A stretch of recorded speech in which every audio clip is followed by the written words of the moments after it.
mulekerawo okwogerera mu tribe Uganda yaffe ffenna tuli tribe katuwa na tribe enkaga ku nsanvu ojja otobana kubanga olina ka tribe koyagala okumanyiriramu abantu temugana mmanyira bano bantu mulekerawo oggula babbuloga nga bavuma abantu muleke omuntu alina gulawundi oba omuntu ayogedde n'abantu oba omuntu asobola ali specialist nga Fiona Naku akulembera youth mutujjeeko amalo n'amala n'obusirusiru mugande mulaba amagina g'envuza ne mugayita entungo mwasamira mwe ba old man out oli wano togenda kulonda mukalu tokesimbyemu wabula wadde bano babukanya media sente bavume Nakumbu okangeri bakuwe sente mu family ya Fiona kuba mwanyi bagagga sibe babazalanga muli banaku sibe bakulagire wamwe mubere baavu nanya kitawe yakwenda ku musajja omunaku family babanga yekola ne yeyimusa mujireke baba bawerere omwana waabwe mubaleke omwana waabwe agenda akolerere family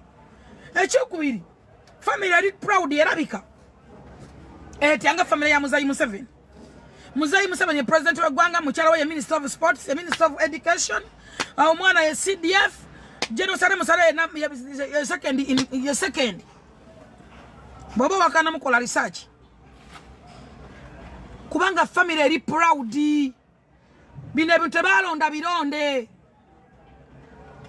tebabisanze kumukeeka balikolerera mwawomerwe mbona mwadanga mu kirasi kwegatta bana batawa bote bazalanga nako banyirira okufa balungi bazibu mujja mutwasamiyako mulegengeregeze muve ku bana b'abantu tewali agenda kuwadde 10 eyo stunt gye wakoze family ya Fiona ekwesende tebagenda kuwadde olw'ataano wadde nusu 10 wekiti togenda kukifuna ogenda kufiira mu family yo boba watunze kabuzo babuto babubizi nojja no wababbuloga sente bavume Fiona Naku sibalonzi tebamanya tuona naddi tebamanya kyeboogera kona kaluke bagala kwa bakamanyi kalulu kachi kana kaluka nsi ona sika tribe sika region not a one region kaluka gwamba tunu yababuya nembewunya basirumwe oba baberabira mbikunta oba babazala mbuto banyama bazifunira mu loji oba banyama mbuto bazifunira ku nyimbe kubanga omanyi wadde muli basirumwe kake mutegeere nti Fiona Naku ali very special, a specialist person, ali international. Era yasomera ku level ya international. Temuina kyekwaso mutandise okuveva engambo emyaka ayina 3 bakoma kwasa dumugumu. What are you saying? Gwe mama we gwe kitaawe oli brother ba sister we bibologa nyini maro okunywa kwetene bibologa mulekera ba YouTube ne ba bloga mukola ensobi munyingize muli mukola akaluka genda kugononye wotunula ate no kyanaku sina kalu first of all tunatandika campaign mutandise ovuma buli muntu gwovumira ko bataitem nga gwovuma ya isem ono mutunu yote mu face mwetemeddeko ettaka kati mwe babbuloga mwenna bavumye Naku muvuma sister we mugenda facing ani mu campaign mwagala okola mugenda ku facing ani mu kamera nti mwagala okola ana delivering facilitations boinzo kanti milioni mukaga mwafunye bulamu ne muziga banagwana wasato watano wemmeka noloza nti oyina bulamu muve ku bantu politics tasura dalu ku bantu muve ku bantu oli wadembe kuwa n'omuntu ono munonyeza akalulu nga tonyigiriza balala muve ku family z'abantu esawa ya lero singa Fiona bashuwinga mwenna kumwe nani amuzaala kumwe nani alonda kumwe nanga mumuvuma ani alonda sikai soja olonda mu delegate wafunye sende meka family yoyo mukazo jimanyi gwa muzaala ewabo manyiyo osolo yimira mu court n'olumiza myaka gyayina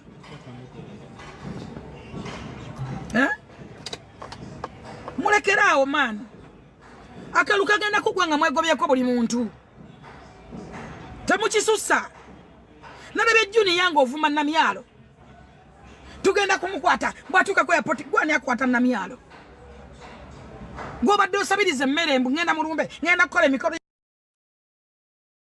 nange namwe no wegalika ogenda mukwata ddi nkwata imunedde wakomerawo omukwata ngani omanyi namyalo bamwa mulimu ki ali supposed kola ki akola ki namyalo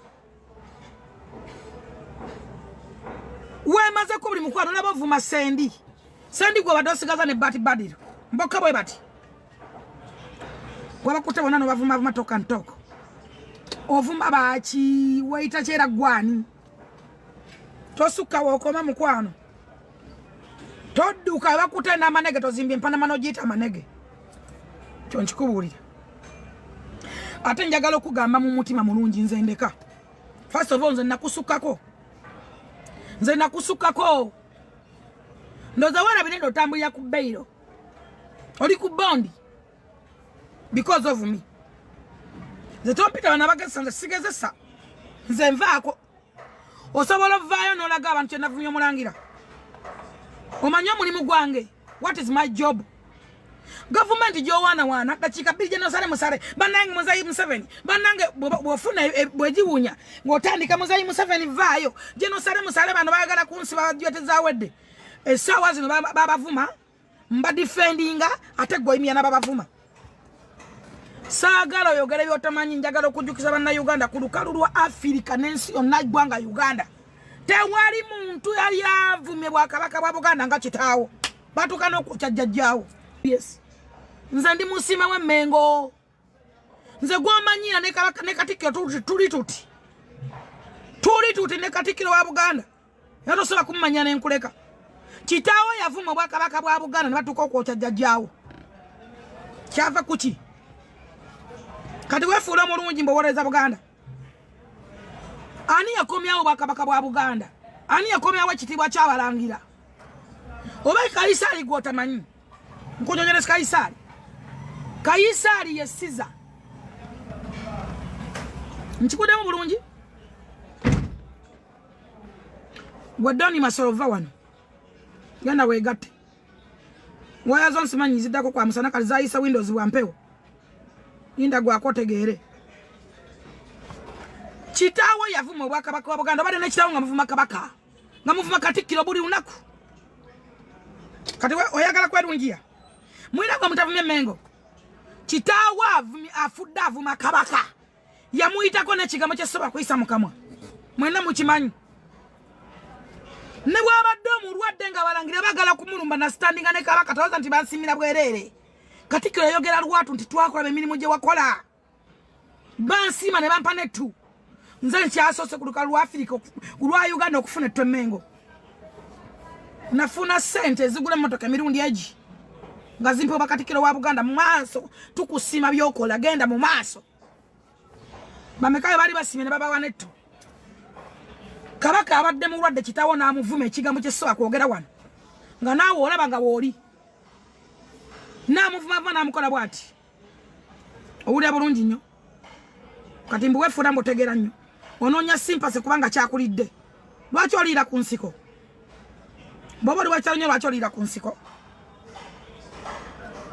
oyo musajja avumye obwakabaka bwa Buganda okumala emyaka nga 8 nga bavuma baatuuka n'Abaganda okwekumamu ogutaka ne bagenda bookya ennyumba lwaki kyava kuki yali abavuma bamukola ki kabaka abadde mulwadde nga balangira baagala okumulumba ffe twalwana nga bamulumba Namibia gaali maanyi gaffe baali balumba waki badokita abo basawo omulimu gwange ogumanyi what is my job exactly I'm a presidential advisor in appointment letter sikyogera ko bwogezi gaali maanyi ga Katonda sakola application muzeyi yannesimira ku bigambo byenjogera naye tosisinkana muzeyi Museveni mu mwezi na Museveni emirundi egi report yange ndi under State House wankoleko da research mwali monza nkyeyita bweyisi mubonna nze alina office esasula yali esasula Nakyobe kati Jeni Baleke yagisasula mama Nakyobe yali agisasula kati Jeni Baleke yagisasula nkikodemu amagezi gajje funa buuza kisa kya Mukama obeera naye mubuuze kakunyonyole tolowooza nti wendi ndiwo by accident It's must. It's must. Chinka katakera kingani day. Ate nabikolera sina kya bwerere. Esawa zino mutobana mwenna mwogera bonna bavuddeyo nakana akayika eminyira kana akale akasigaza endira kayine kundi dene no bweriti. Natambulanga nyangu ngakekebera sirimu kayine birwadde bingi. Katobana nyini kayiwe eminyira. Kanjogerako kavevenga nyini kalinge bisesemye. Mwetwalyanga namwe mmolo kujeka palo kwesibe Kampala gwe. Bwakola buloka kusudiru ne kagula olumoto kalonalo akafako na danze na ukonekanga no dukanika. Mwajjanga kuswa moto ngaze nkulisa nze nkwayo neza mafuta. Buli unaku ngankwe mitalo jange 5. Eji buli unaku ngojompu onzungirako. Akokola bakanaku kazoneka manyira. Tekaina family katanyina wako nga akazala. Bobo bayina ba postinge. Fetu postinga malalo. Lagagago. Aganyo kona kitawo galibo. Bakuzala mwani gwe. Empunu. Kalinge bibogo kona kalinge bisesemye kalinge empuna malungu. Goyogera kunna myalo manyina myalo kyazitowa. Oyogera kunna myalo manyina myalo wembo abantu bwakyusiza. Oyogera kunna myalo omanyina myalo kyali eri abantu. Gwana arrestinga na myalo. Agendo mu arrestinge. You can list him. Gano mu arrestinge. Musamoninge basamoningira ku masimu musamoninge. A son of a bastard. Seed of yesterday bogus. Kabologa nyine kayiwendira jeminyira konna kalwale wava kucho lwale kibobe. Wala bidenti wali mubbi. Wabinyumiza neze enkovu zikujude mu mutwe. Wanna mbiri gwaguli kembale. Oli kabbi mwabba sente. Wagwane mu muganya mwamba ne bakuvuga. Ndoza wala bidengo bingambanga nkutwali wa Jerusalem sale. Tewangama Jerusalem sale kumanyi wanakurusa yali akumanyi. Yali akumanyi gwe. Yali akumanyi onkulizako page omanyira. Zatogenda tamugenda kunkulizako page. Muvuma abantu mwe temwagala bavumako. Ovuma namyalo kuva kumachano de gulo lirevo ya namyalo oba lirevo yange. Bwe tuba weddembe ne tubalinana nga mutulabanga tutuli ku level yemu.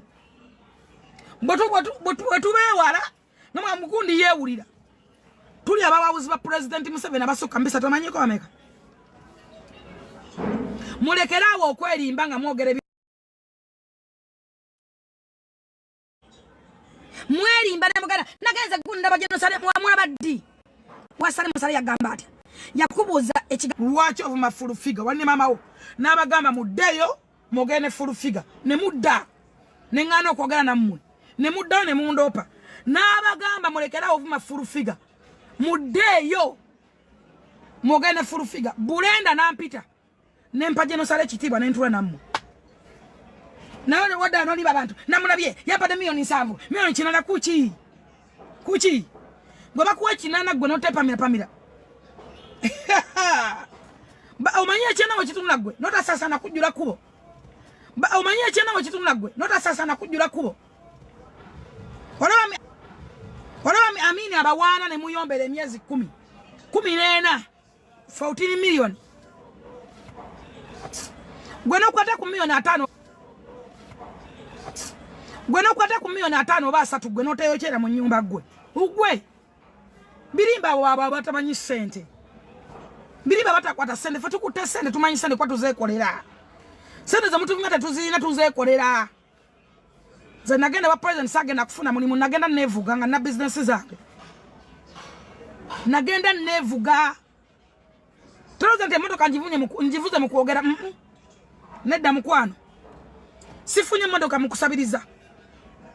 Nedda muganda wange nze nagenda nevuga nagenda motoka yange ne bba wange ngaavuga iye tetuvuga motoka emu niwe tuba tugenda kutambula bana bange ba motoka ndala mbera munda ne bba wange abamundala sirina mwana njagala obuza babukenya media kubanga banvuma buli lunaku era mbogedde kwana babuze sirina mwana atalina chapa chataka mu Kampala sibuka kagamba wero kam tu Kampala sizala mwana atalina chapa nkolako research sizala mwana atalina chapa sibuka kagamba welcome to Kampala sikabuka funa munonyerezako genda mulandi nkolako research ando limba abantu ntokola mutaka genda ononye research kebera yapa biri manyaga ne mugabana bange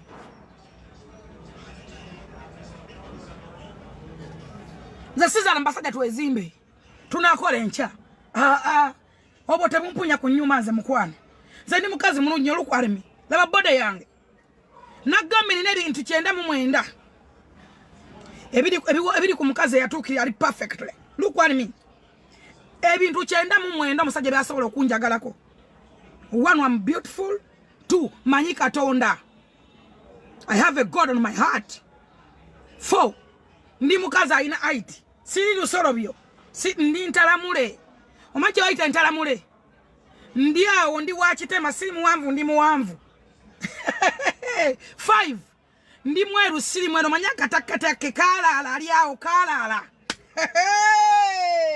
Ndi kalala ndi awo nwanya basajja kawomera nabuka mukwano mbulirizaako nsasira abayita batonga mudibidde nnyo ku nguudo abakadde nga batulyawo batumalawo.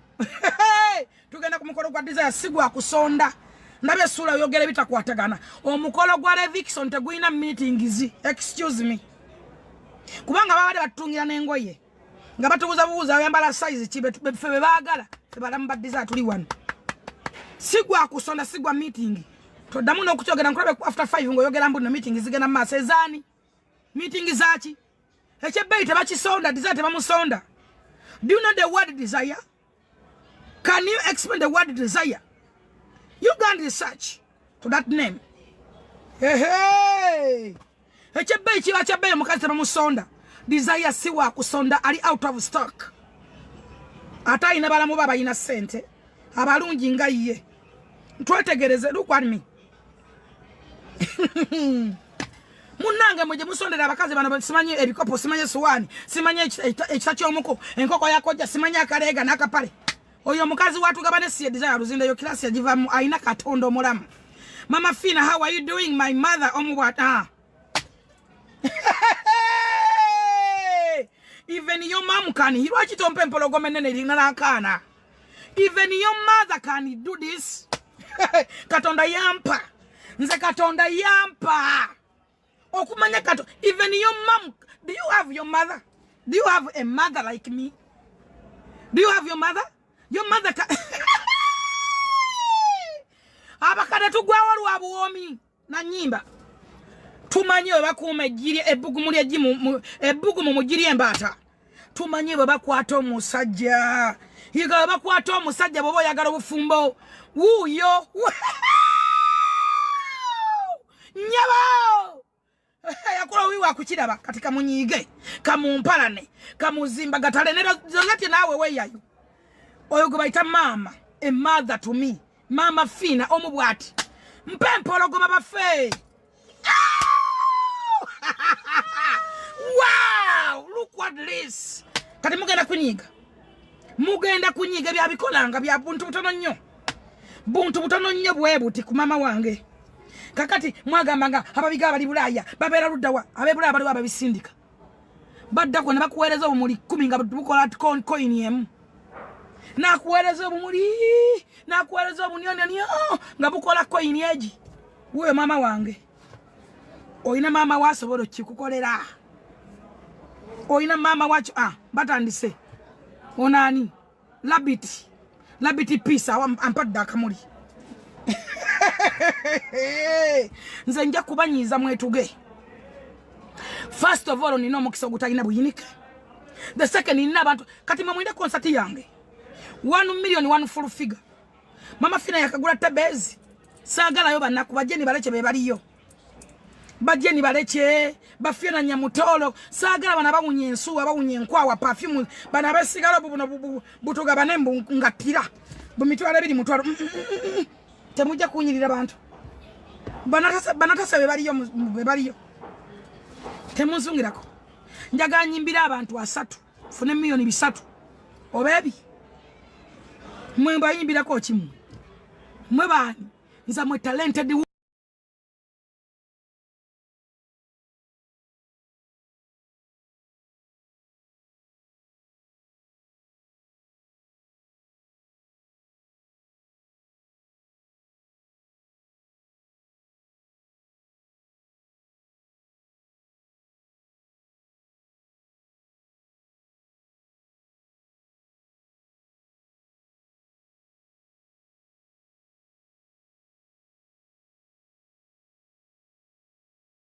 talented.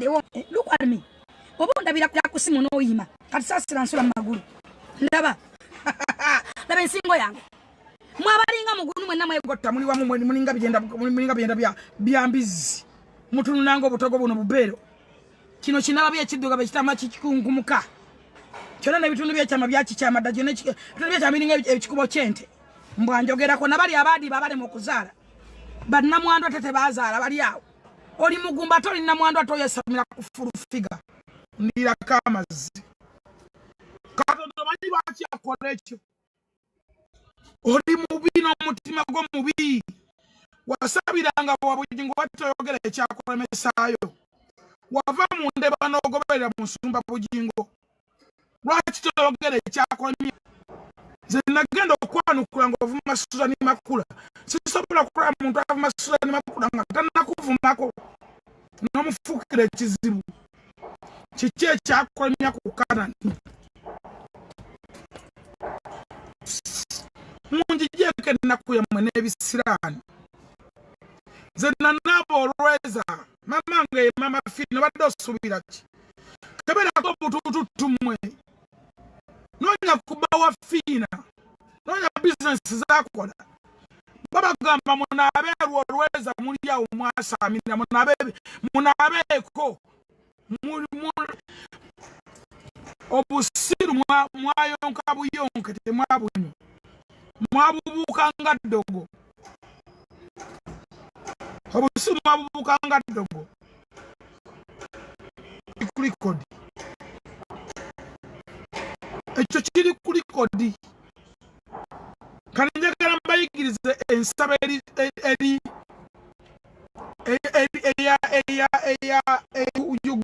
onyimye sedano wa idiot. You were silly. Oba bwadde idiot tulaba nga nakyenkusinga value. Ompirata idiot nga togamba naluli nabona mugano meeting FullFigure kasamu meeting nenjulika n'atampa sente yandekedde omudidi mbuza seegu yakubuli badde agenda e South Africa bankubira nga bambuza simu ya Junior nembaga nze sina simu yo y'omwana kubanza sina simu yo ge mazima newe nakubidde nabadde ne aji ne munsabe simu yo nakutwale nakulawudi nenkulikodinga nawe nekugamba nti nawe ndikodinga nze nagambye nti ate munange my boss munsi oyagalamu ki nze soogera naawe ekyo kimanyi kuba sikwagala nze bwenkyawa nze nkyawa ate nze mpalana nze mpalana nze nempalana. Look what it is. Lava, what is this? Lava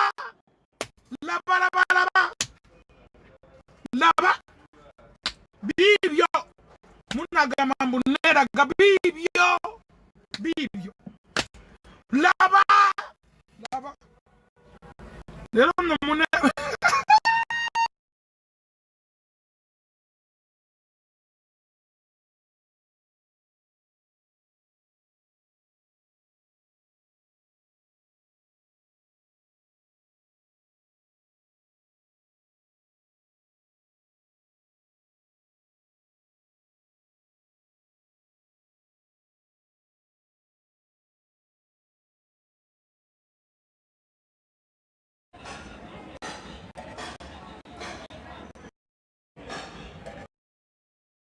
tambule pulasimaka kumfani nkuna bwa muziku zetiki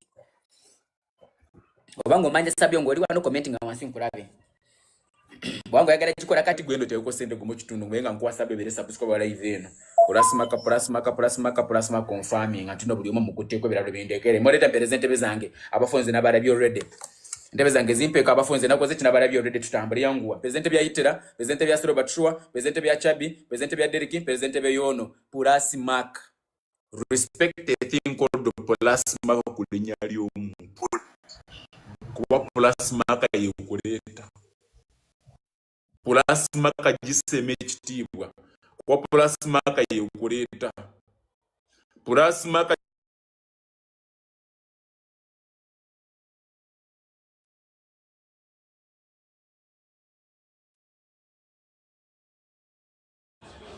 Nemba ga munonye namba ye mumukubira jano nawe sendeza temuzimpa kubanga nali nchimanyi wenazi kwa teroje gama ndiyampadde nyingi gwoliko goma ndogenda kusiba bo muvumira basobola kugasa basobola ku emitwale 10 abo balina kye basobola okuyambako bayogasa nabo boli kunna myalo okolo kutana myalo ageno musibe geno musibe wafuma mama fina wano mama fina kye yabayamba no kuberawo no kuzimba akayumba no kuberawo nako mu kyalo mama fina wamuvuma no mukola boti wavuma bujingo no mukola boti yani gwe gotavumye batoka ntoko bavume no bakola boti bo badosiga zakalira kasembayo wavuma amini kati omwaji usomanya amini sende zatuwa omanyi sente amini agenda kunguli ettakao samugamba nza amini yajja na ngamba nati ntamba nanyimirirako na motoka za kweza motoka za Benz manyi zinyimirako bulijjo nenge yamini ya bei nyone ngamba wo ono musama waawo kumbe mgoba gulira embuzi mu katale nga simumanyi asimunjukira nako nangamba wanta sawampe mitwalo 7 emitwalo yananjukiza betwalina banansuga bani nanjukiza bichi kwe kujukira nanga njala yalenuma nompe enongu ngatavude na wali Bible egamba ndi Katonda tasika kwanga muntu kyasiga kyali kungula kiki kyosize kyogenda okungula kiki kyo bobate wayigirira mu nfa ya kitaawo nze nvaako kitaawo yavuma obwakabaka natuko okuvuma kabaka nga mulwadde ekigambo ensi kulabanga kyaba muzika gwe twali agenda kuziika nze nvaako namyalo govuma yabadde abaliise mmere oginona n'okola ne video muna na michere mu kontena namyalo ne muna n'obuwunga ne mukola video ate ne mwerabira abakuvisa namyalo balina office abakuvisa namyalo basobola okuwa emitwalo 10 abo osoka government namyalo bwaba yaganza nakyusobora mu baba South Africa abadde abanupu bonna tasobola kukyusobora mu mwemazeeke mikwano campaign zigenda kugwa kyavanze nze sawa yero mpana ba mama fina lwaki mpana baswa moto jona ise sabula ne mugambo manyi we kubidanya mu politics agenda kugwa abantu baffe betuwangana nabo nga twabavaako dda ngalo tukyasa kudda bantu baffe musoke mudde bantu betuwangadde nabo nabi mugambye ku simu nemuga tulina abantu ababadde batuwasane nga batuweza nga politics akubya abantu wa myezi egi tuli mugwa 8 tulonda mu January baramu Naje je nkwade mingi ekine nyondo za myezi 2 muze yagenda kolonge nakusomesa 26 muri balonzi mufuma be bagenda okulonda nagenda okuita muto mumanyi owulira one eba ngambe ndi masikini afana nanze Carolina musiuna nyunga na ine kigali si masikini kiga masikini kyotamanyi obusiwa bufura diguli Katonda mwana gwe mpenya mandi eva kubanaku Embwa mujiwa nyama nange mumpewa ne nyama ndye bakona ba maskini njagala tomanyi kibaita munaku busubwe bukutawanya kingisa omwagaza kigwe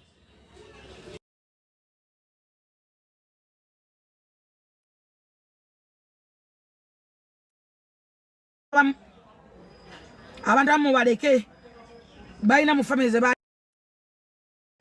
bayina mu family ze bayingiramu ne batuuka gye balaga kati kingisa mwanyinaze golaba kingisa anvuma akera ku program yankujira noli yagama kino kyanyina nge kyabane sengo atanvuma kingisa atasobola kunvuma naje najja kingisa tomanyi bulamba kingisa ambuyinako akatundu tundu mu industry kingisa atali nvuma ne mwoga na emoti ebigambo ne mwogera biti nze mmanyi kingisa nga sude wadidi mu studio nze mmanyi gravity era tasobola kunvuma nze nawe muvuma ebigambo bimeka bamanyi kyendi nze amanyi kenzo nina abantu bulamu bwange nga tebasobya nina abantu mulamu nga nfa nabo era nga nsobola okufa nga mbayirawo mubiri Balamu ngamba ki Honorable Balamu nakyakubye kwene essimu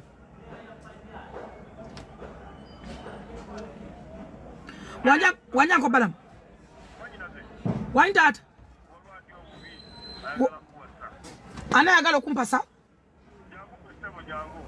njijewa Wanji Wanyi Honorable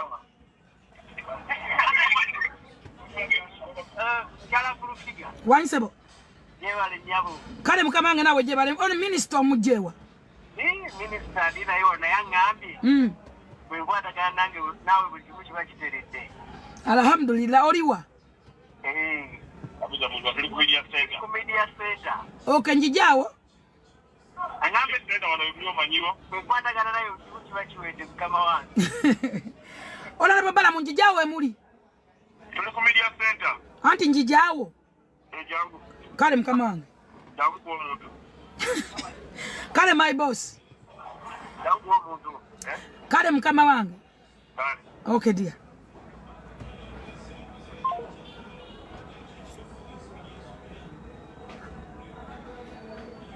Katera mugenda kugamba nti nimba anti waliwo yagambye buli yefula mbu amanya abaana basale kati nno oyogera kule ekyo manyi ba Alexander gwe tewamanyi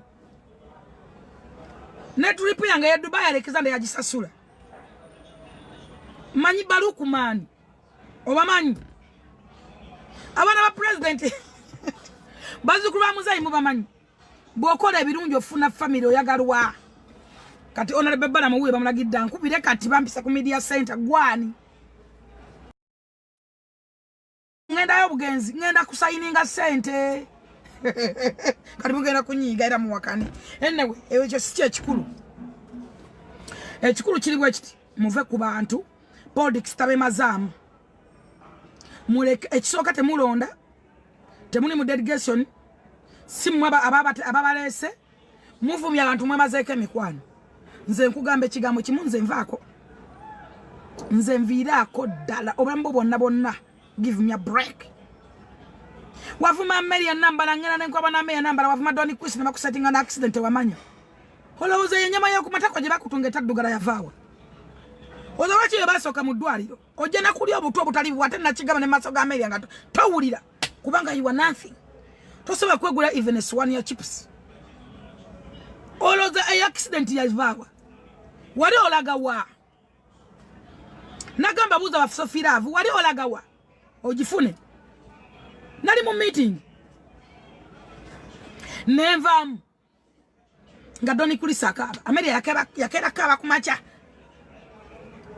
ne bankubira ne twekubira tukoza tutabechi ojja kuli obuto obutali bubulwa abantu obavuma nowoza munange Kasuku nsanyuwa omuvumi omukunku muddo muswaza mulangidde buli kimu akusanyuwa eki mulekerawo okosa abane mulowoza munja kola apolo tebiriyo okuleka omuntu omusetinge njagala okwogera ku Alonix mbasa banna Uganda n'abawagiza bebekulu mwenna njagala mukwata obusungu mutunuliza akakakaza kalina mabeera gakalambala kalinga emizi oyo mukazi aza settinga kati azimba YouTube channel esobola musasula bavuma abayimbi ku mukutu gwe nga settinga questions nabanyumizako omukazi ono ayambala obubina ono yayagagala kyeyankolanga temwamanya lwaki nabagoba aja nagamba njagala vibe kakati nze yampangana byokwogera yasinganga kumpa bapulima abo basindi bani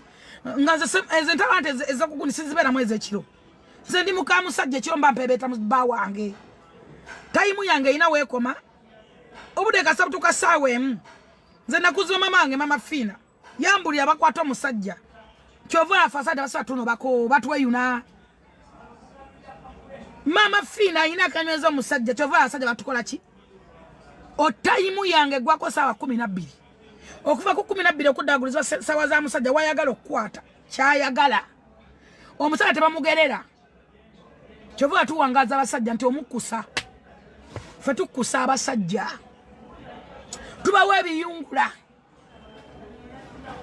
katengeri buno je bwadi babu mpukume kiro kivulu kyagundi boba buno nya basajja bwazi bikenseke ebo nyuma yazibukula bwagala buzibukula akakaza akabyako kanamanganga ali akakaba mbala akaine miswa ja green akakaza akakakulu kakekuba jik tekawunye wowe kawunye ensu za lobu ezo butubu akakakazi ke kasetinze arona kisavume bebe kulu psychologically indirectly atia mula bembuza yeye kibuzo nengini kaje kagini kagamwa obuntu obwagala era singa bebe kulu mugezi waneso nyo bukazi obo bebe kulu level nene nyole gasa yaji tadde mu sente mpya nenkadde tosobola kutula ne Alonex atataza album B no mubuza ku bebe kulu amnoga setting coach what question is on Chameleon baba mubuza baba tulele Bobby Wine buza Chameleon ne bebe kulu baba tulele bebe kulu buza Bobby Wine ne Chameleon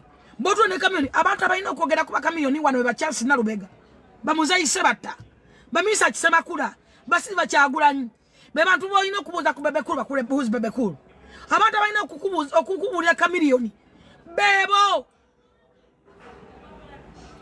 okute upcoming musajja twakola ki omutomeza wefuula mugezi so ensobi zikola abantu nezigonjola abantu okwatonda kintu kizibu nnyo omwana ye ensobi yasoose Alonex please at least mu musonyiwe nsaba busabi mutima mulungi olw'ensonga nti yasetingiddwa kyabadde mu setup olwo olukazi olubi lwasetinga omukazi ono owamamwa yakajjoko bamusaba nomusiba recently oba nomusiba yabadde setup n'avuma gravity can you imagine na abantu bemuvuma bemulyako bemuzungiramu mujja kulya buto butali bwammwe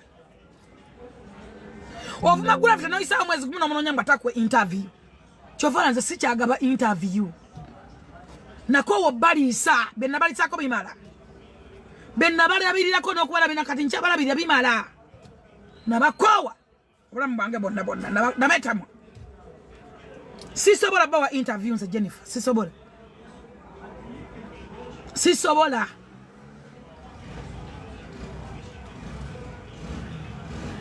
bwesimanyi Maximani jja kunamamwa juddengeregeze onja sami atonsaba sente President Museveni ngenda mugamba atongoza okusabiriza bachake ku budget ekinde bachake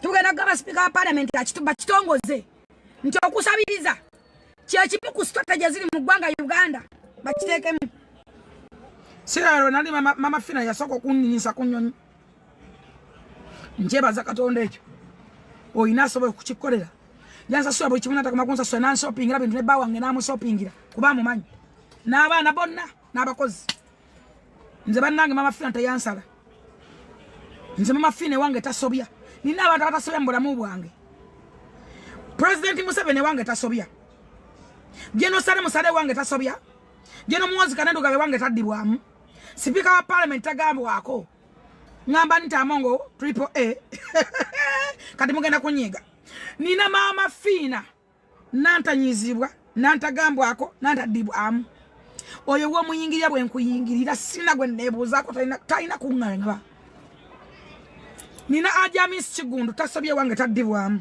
Seeka Yasini abo tebasobya nina Eddie Kenzo Musuza tawabulwa nina Gravity omutu ndi sister we younger brother to me nabana bampita senga nina Kingisa nina abantu wange abatasobya nabalanja baba wampola sula Motors wange tasobya tagambwako nantagambwako nantakonako boya galo munyumi yako linda nveewo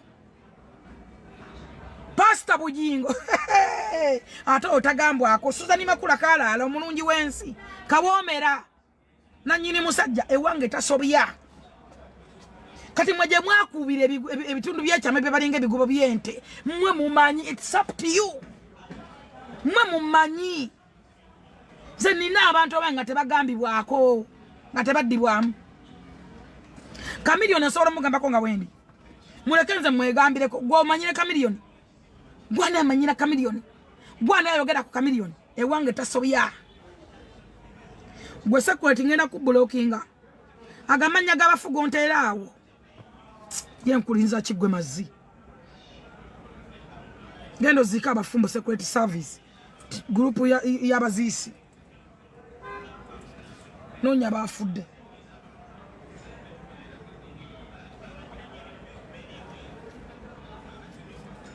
mbagambe kigambo kimulekeraho okumanyira abantu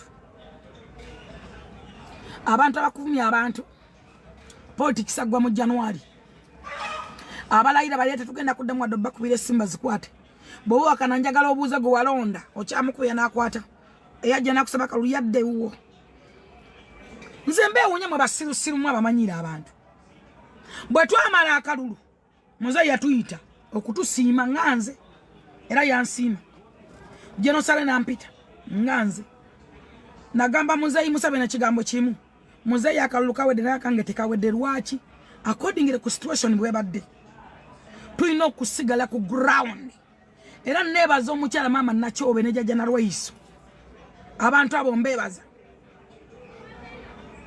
nabagamba tulina osigala ku ground according to situation bwe badde nga empango gye tuwanguddwa ababaka ba parliament mu Central Region nga bwe tukoze nga NRM nze nali mu kikolwa seeke nze gw'omanyira Junior bine bigambo mbikugamba bitegee tolituka ku level yange wadde kota ne kerinva ku matako togera dituka lwaki nze natula mu parliament number nemala ennaku ngeno shatinga kunze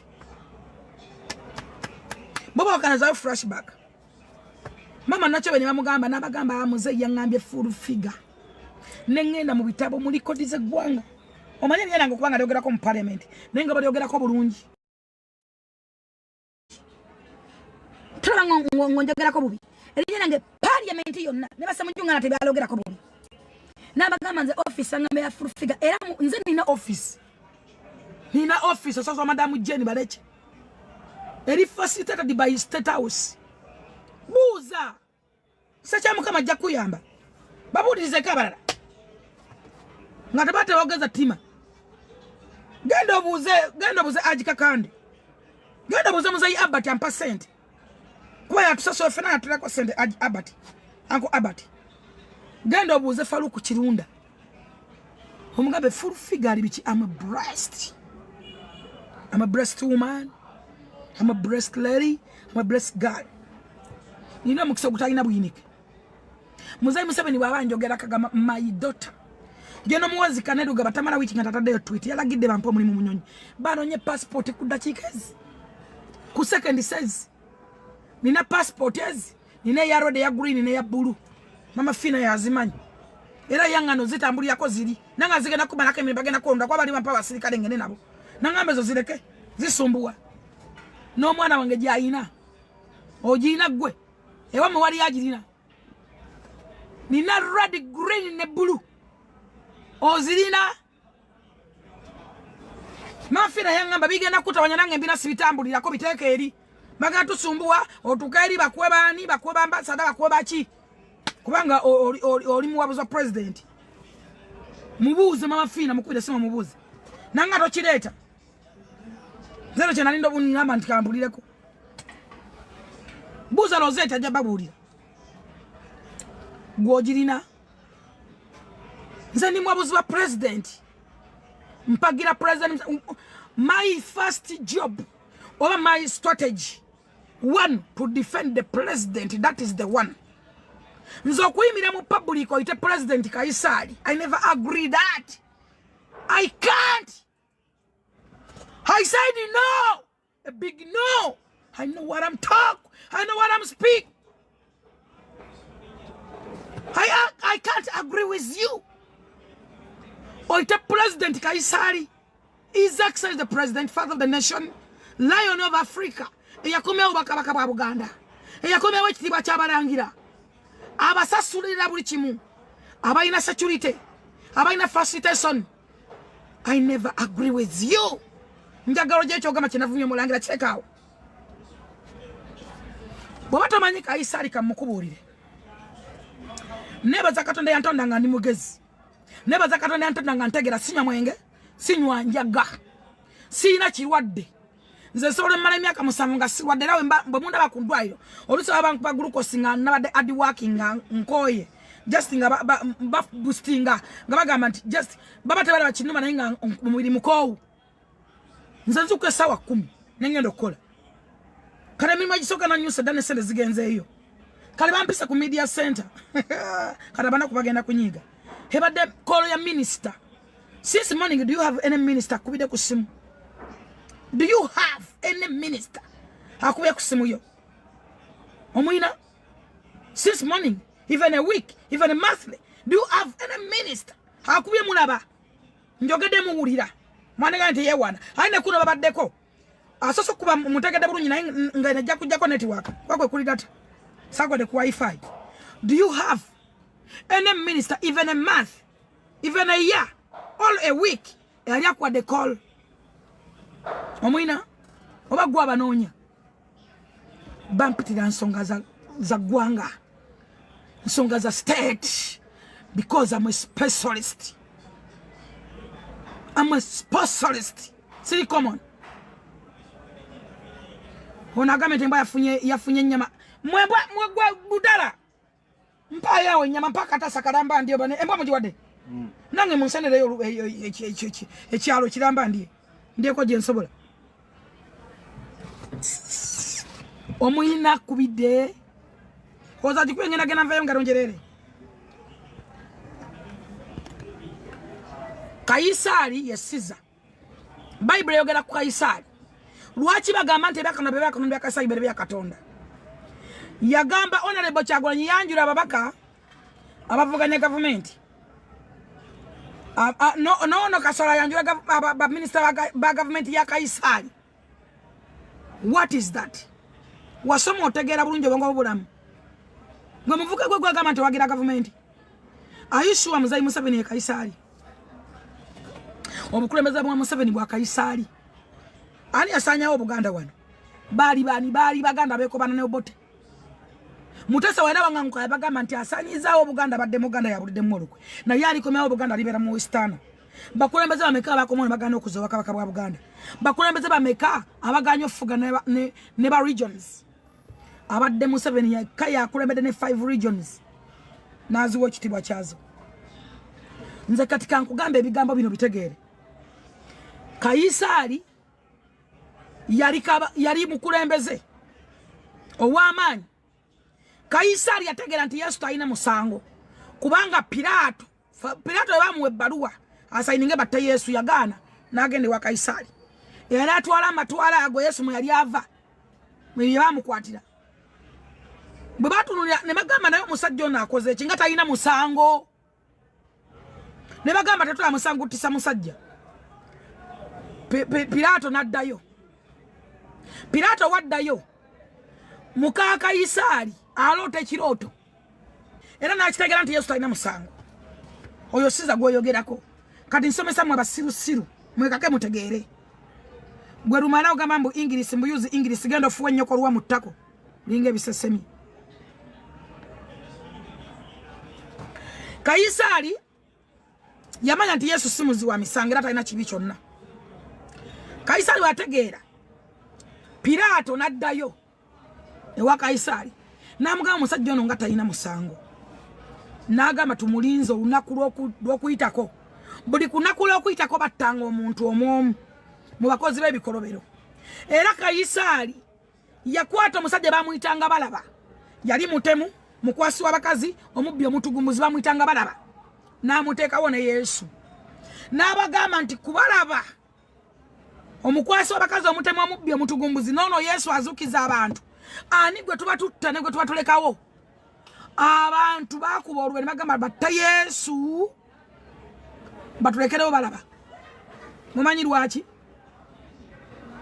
Pilato yakasuka ebbaluwa teyagibawa yagikasuka n'amaana n'abane mu ngalo era nzikiriza nti Pilato yali talina addo musango n'ogwo ebbaluwa yakita buti n'agikasuka nabaga sibirimu era yagera n'anaaba mu ngalo. Kaisari yekweka ne batta Yesu ng'akitegedde nti Yesu talina musango. Kyova olaba Yesu bwe yazuukira bonna baatya ne bagamba tuwakoze ensobi badde mwana wa Katonda kubanga Kaisari yakimanya kyovora abagamba nti ebyakano byakano nebya Kaisari bikole ki olayiko bade tokimanyi kati nkikutegeezezza President Museveni yakomewo ekitibwa ky'abalangira bonna abo era yabaweeredde abasinga obungi President Museveni yakomeza President Museveni n'abalangira ali mu kubawa ttaka kola biki kubazimbira bizimbe President Museveni obono ontegera kyenje njagala otegere kati nkuyamba obustingo obwongo bwo omanyi mwawala na Damengo mwawala ndo bakabaka wa Buganda nekitawo kuva 1 paka Z namwana no bakabaka bwa Buganda kati wefula wanononya sympathy tononyeza ko sympathy nze netegerera nze I stand with President Museveni kakati abasajja abavuma Museveni nti Kaisari baina security baina lidika bali ku facilitations gwomwezo ofuna sente meka Muzayi Museveni abajjeko engalo Museveni oyo anyigemu abajjeko engalo President Museveni anyigemu bunyizi kubaina mwina kintu kyemwerabira kiri wano Semateeka w'eggwanga Penal Code 7 ewa President Museveni obuyinza bwenkomeredde kankwayo teekemu Honorable Namuganza Parliament yonna yaweza emikono nemujjamu obwesigwa yonna nemujjamu obwesigwa nga balinda omuntu ogwo President Museveni kyekyo kadaga kyeyerabira President nasayininga Namuganza asigale mu Parliament yasigalamu ogwo President Museveni omanyi mwe mwayagalanye ebintu ebikwa President Museveni era kadaga yakwira muzeyi kitawo yali naye bwati ng'onemva busoga kyovalaba mama kadaga webale mama kadaga era byekigamo kyagamba Museveni businga singa asibadde emigugu n'agenda muzeyi Museveni ne bateeka walijja mu Parliament yasembayo sayiningako bw'atasayininga terikola bw'asayininga likola kubanga constitution emuwa obuyinza bwonna obwenkomeredde omanyi okutegeera si kwa ffenna naye kankuyambeko ddemu ku magezi newe muyisa kintu ekifaana kita sipiika n'akiyisa kigende wa muzeyi lwe lukiiko olwo lwa Seeke lwowulira bafiirako olwo nalutuulamu konze olukiiko lwa Seeke nalutuulamu nze gw'omanyiira I'm not your class buuza Honorable Uhuru Meya buuza otyamale nze namutwala mu lukiiko lwa Seeke bayitanze nanetika gye emigunju gyonna gye miziina mwennamusabira n'omulimu ne bamuwabukedde mubuuze nze gwe muyitire omubi atategeera atasoma gwe muvuluga nze nalutuulamu olwo olukiiko olwo lwowuli olw'abanene babingwa President Museveni yasembayo okusayininga ku kintu kyonna kakati ndowooza nkuyambe awo otegeddewo kankwayo teeka endala emu nkuyambe omanyi okutegera kwame kunafu President Museveni alina obuyinza obwenkomeredde butya twali mu COVID muzeyi ng'agenda okwogera ku ssaawa 2 ensi yonna ng'ebeera ku TV ewulire omusajja ayogedde ki omusajja agambye ki ng'atandika bw'ati ku ssaawa 12 amateeka ne gakolerawo gonna immediate abatanavaako nga Lord Block zitandise ekyo kye bayita order from above yakeerako n'agamba nti emizikiti kereziya ne kyaki zonna bazigalewo tezaggalawo gw'oyita Kaisari tezaggalawo nakati asobola biggalawo ebyo nakati asobola biggalawo bikulozinga kubanga ssemateeka emuwa obuyinza obwo lekerawo manyira President lekerawo wagira abantu Junior lekerawo wagira abantu abavuma President Museveni lekerawo okuyimya n'abantu abavoola President Museveni tukimanyi bulungi kitawe yafavuma Museveni yava mu bwakabaka bwa Buganda wana abalangira abo boogamba balumba kabaka nga mulwadde ne bagenda e Namibia beerondamu abalangira balumbe kabaka omanyi kye baali bagenda okukola singa tegaali maanyi nga ffe kulwana nnyo ne tubagamba kabaka mumwagazaaki omanyi kye baali bateeseteese okukola nga balumba kabaka okimanyi okumanya kwo kutono ekyo kanseesigalize nga bwe nakyesigaliza ffe twayimya ne tubagamba Katikkiro waali bw'aba ayogedde kabaka nze ne Katikkiro tuli tuti tosobola kugamba FullFigure ayagala kyenjogera nkimanyi gwatamanyi mpa ekivumo kye navumye omulangira kirete oba ekivumo kyotamanyi nakatogenda gamba ndimuvumye temwawula bivumo nakwogera. First of all ni mwabuza president, that is 1 2 ndi munamawuli akola ku TV, national TV UCC emanyi kyenkola singa kyade kikyamu singa UCC yawandise dda twogera ko ebirimu ebaddewo oba ebiriwo nakati ngenda ku media center bampise kati wazaki minister kubidde nze bandi kubidde gwe. You are nothing, you are nothing in this country. Ndekera upretendinga n'okwogera byotamanyi to faking a life wegumye nze byendi nabikolerera sina kyabwerere byendi nabikolerera akaluma kavamu kati mwogera kubanga politics atandise nze sibye nkolerera gato nze najitandika nze naga muzayi mu lukiiko olwo ntwalimu n'omukyala Justin Kashonumba yali sekutale jeno nere kigambo geto muzayi nansindika mu geto nentandika okubeera mu geto nga tezina wadde facilitation n'emu structure bazirambise zitandise okweta sente muluvubana nanifunyeko ku sente ya geto nze buza funded damulira nanifunyeko wadde ku mutwalo gwa geto mummanyiro yagala kummanyira nole baali bakuba babakuba be baali bakuba abanene nze nayimira mu State House ogu nze nali ku side yabo muzayi ne mugamba yongera mu geto sente abantu bangi muzayi yakubirawo essimu kati gwe nawanjogerako wafandida muli abana ogamba amayeja Emma n'omugamba kiki amanyi kyenjogerako amanyi kyensobola obbalwanira n'obba defendinga amanyi byenkola bokera kumacha notandika okummanyira ogambe meja Emma FullFigure agambe bwati FullFigure ne munagatta video nkimanyi muzigatta ngaye mwagatta yaje no sale musale ne mugamba musimanyi muise kine muzayi mu 7 bategere ntufera bazimanya ozalwache kolonze nayimbira muzeyi ozalwache nze badde mu PDM nanza agirimu nenyimba zange no bazi wadde sente zikole video milioni bibeka wala yako ku president Museveni wadde mu meeting tomulengera wadde mulengera bulengezi mulekeraho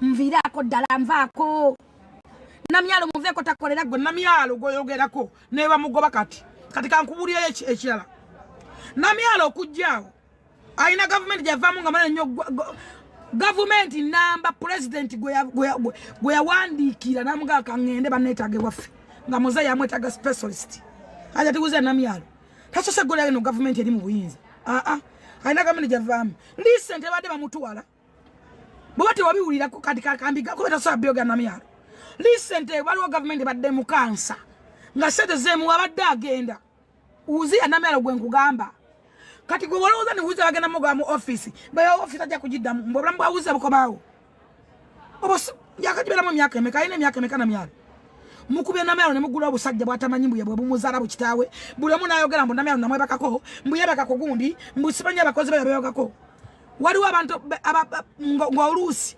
ekisooka namyalo aliko emmandwa zimala mulaga omuntu gwagenda okwebaka naye tasaba kwebakako egyo minyira ekyo kimu abamu babeyambululiramu mulekera wolowooza nti mwebaka ku bakazi ne mugenda nga mwenyumya abamu babeyambululiramu n'osigaza kikolimu n'ozunga nga yakweyambululiddemu ekyo nkigambye mulekerawo okwewaanawaanaga nebase ku kigundi nakyebaseeko mama nakimaze abamu babeyambululiramu oyinza okuba nga ekikolimu kyekikuzunza kati ebyo byokubona temunyumya ffe tuwoma basajja bato baseeko mane basajja bato baseeko tugenda tubanyumya wonda mayiwako so what onne baseeko olabye empenyera nkosezaaki atali musiyaza badde oyagala nkoleki that is not a news bone basene gundi abamu babeyambululiramu namyala aliko emmandwa ezimulaga nti oyo omulaba tebabaka naye kati ekyo kikanti kigambe ekyokubiri mukwasanya ekigambo ky'okutugoba FullFigure bagenda kumugoba awe bangobe walabako application yange walabako nga noonya omulimu awantu wonna katonda yanoonyeza emirimu era yasayininga okiwulira ekintu ekyo katonda yanoonyeza emirimu yakonamu sitampu yansayiningira ngenda wantu nga ndi special call nga ne bwokola otya nze sikola nkola ku interview by the way simanyi na interview webeera nakugamba nfuna emisaala 7 gwofuna emeka nvaako njija mukamwa nze no motoli njija mukamwa jamala bubi nange ojja kubunzika bubi nange nze njija mukamwa Nvaako onvireko ddala. Nyoko yagaana okukubulira naye nze ojja kumala bubi nange. Kyensobola okunnyonnyola, kyensobola ekigambo ekituufu okukozesa. Ndeka. Nviirako ddala. Bw'oba oyagala mulimu bagukube bangobe, mpumule nfune emirembe. Bw'oba owulira ng'osobola okukola byenkola mu NRM nsobola ogivaamu. Ebyobufuzi ebibalwanya ne bibawukanya n'abantu byambale bya myezi bwezi. Mwaliwo nga etubidde. Mubaddewo nga temwogerera NRM, mubaddewa. Kati mulaba nti akalulu katuuse mbu mwogera. Namyalo govuma alina budget. Bw'aba kuwasemeza bw'oba omwenjererako ng'omuyita mami ng'oyagala muyonka mabeere. Ogenda ogwira nabo ofukamira bw'omuyonka mabeere. Kalyako ebisirani akendira akatanyina baako kagane wa Elbise kuna akagoba. Lwaki bonna bano bafuna kadi za State House lwaki goba. Bagamba muddeyo tugenda bakubira. Tuuze mama muwozi gwe bakubira ukyaliye waseku. Katoli ludda. Lwaki oli awo olinga bisesemye? Odeno oli mu myala. Lwaki? Ekikolimo ky'olina kimanyi watta nnyoko ng'akuzaala. Ekyo toli kyeyambula. Toli kyeyambula. Va ku bantu tuuze bisirani wansi. Bw'oba oyagala bagambye ogenda kunkwata ndagirira wonjagala nereete. Yogera woyagala njije. I'm available in town. Yogera bogezi nti jangwan. Ndero wana abantu banyi nga mugamba muteekako omwani. Bakazi mwe abeekolera proposal. Ne mwe proposal nga ne muwasiza obusajja mulekerawo okwekaabya. Ebintu bipango bimanyi. Ovudde eri obipanze mugenda ne mu bifaananyi mwabisati ne matungisiza n'agagoye otukaabya oyiwa bi makeup. Oyongere ku bunene bw'ennyindo. Mulekerawo kwa proposal ebintu bye pangira mwewasa. Eyali manager yakuzaalamu. Kati driver ye muyali ku mutto. Cameraman. Ekitegeeza ne design atunga engoye wanaba musajja. Era ne mumuyelekerezenga. Omusajja yayogera wano n'agamba bannange balina emikolo gye bagenda okukola. Naye baagala kusooka kulaga nsi nti ndi mubi nnyo. Kino kintu kiri set up ne muwakana. Nze I stand with basajja. Obwenzo bw'enkukunala. Obulimba. Obunanfuusi. Nebaza kintu eki. Omuvubuka oyo yagenda atandika restaurant Katonda yamuyamba. Eiza ali agenda kufiirwa obulamu oba okufa nga talwadde. Omukazi kasatandika okuyenda ku mudriver. Mbu asikali. Mbu cameraman. What is kind of that woman? Temunyumiza nga nonsense nze. Mute mumanyi bana balenzi kibayita munababuza lwaki bannamwandu bangi. Temulina answer. Bana abakazi bewasiza balenzi oli yali manager. Amufunziza mutadde mu busolo. Mulekerawo n'okweyita bati oli wanzaalo nnyo mbasajja bameka. Oli wanzaalo nnyo kyeyita muto. Olebadde okuseta olinga n'okutuula. Muyimbayimba obuyimba obukolimakolima obwa sympathy.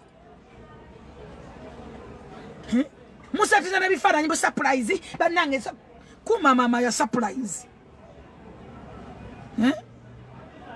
Which surprise is that? Nga mugaze ne kumbalasi mugaze ruddawa ebiweto badde bimanyi gwa byegulira ate mutukabirira ebizige by'abasezi. Teva mwekungula.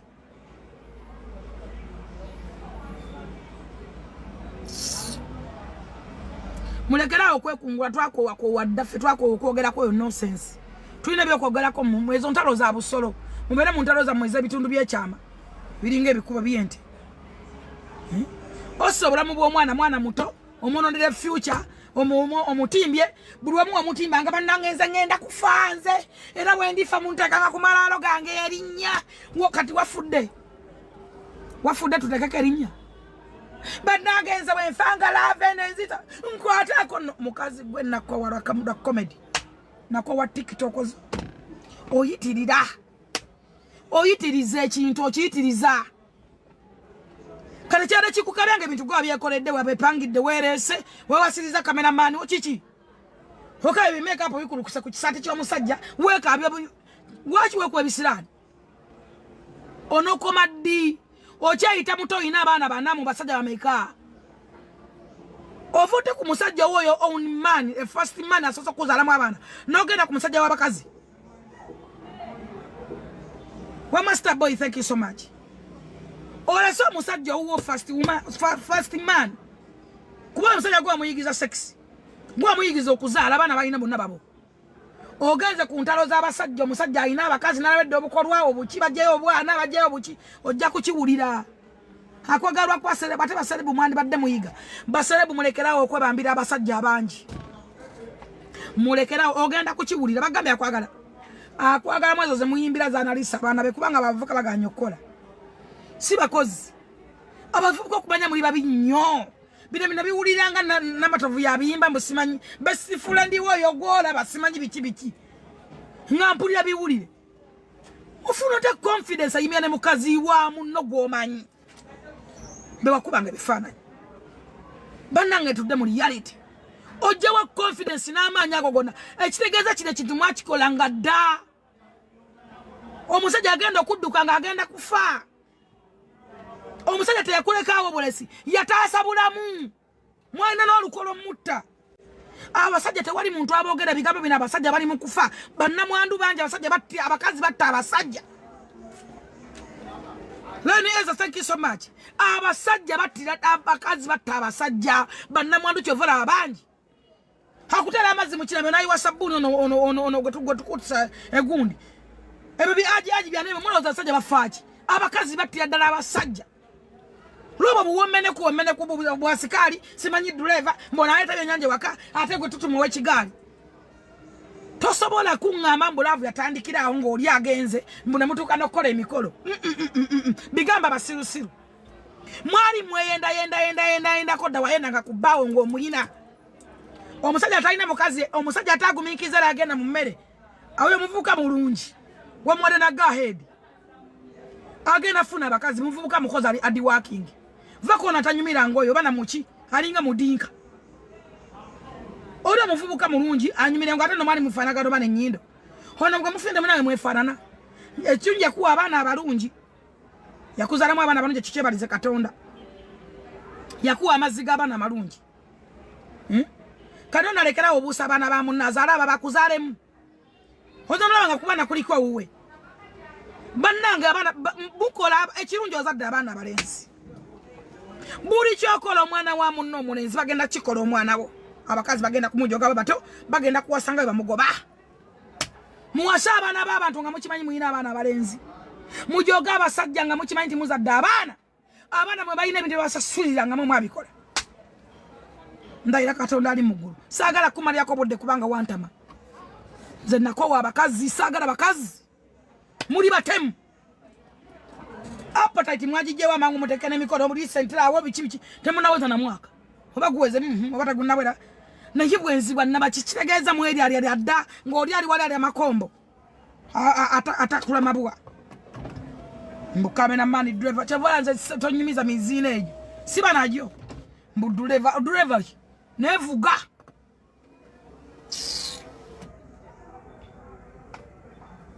Kamba vino bavira ngende je bampisa. Banange mulimba abana b'abantu mbawe ku kitiibwa. Abana b'abantu mbabalirire. Abana banenzi mubatatanye mbamazeewo. Mubakosezza mind, mbakosezza obwongo. Abana banenzi mubatokyerinze ekimala maani. Kitwale nga oyo brother wo. Thank you so much. Nayanza mugana. Kitwale nti oyo brother wo. Gwe bakoze kintu ekyo.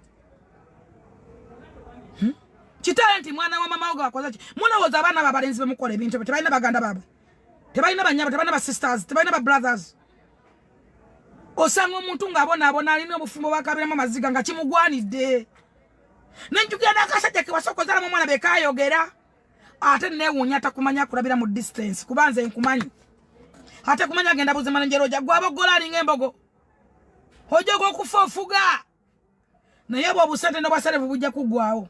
Ensori jibuli yachokoze mbaserebu. Nte wasiza abasajja. Abatoli banyumiza nti mbasiza abasajja mbaserebu.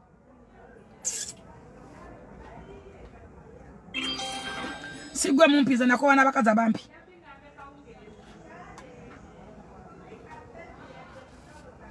Sagala kumanya ko bude but I stand with guys. Manya basajja kye bayita matamanyi basajja kye bayita musirika. Abana abana abanezi mbato kyalinze abamu tebakyayima nakuyima kyovala banyumira kuleko buumu bamala kulya mirondo bamala simanyi kulya abampozi bana abobuyaga kyovala babazaddemu ne babaleka waawo yazaata manyi yabekanga bwekanzi ono lera bana bameka mu kitabu batata bameka abana babantu nabo bantu mwagala nnyo kwogera ku bakazi ebirungi byokka era abakazi abana b'abantu basigala baana b'abantu naawe bazadde abalenzi ojja kugiwulira ensi eno giwulira ojja kugiwulira mbu mwakedde bukazi namukera mbu mukole proposal gyekoledde ebigole mubitungisiza mugenze ku mbalasi mwekwe atojja okutukaabirira weso ng'ogwagwa ensimbu tukola ebiproposal bye ne mwekaabya bimakeup bikulukusa si gwagendako ekigambo kya makeup atakulabanga kola live ayina ennaku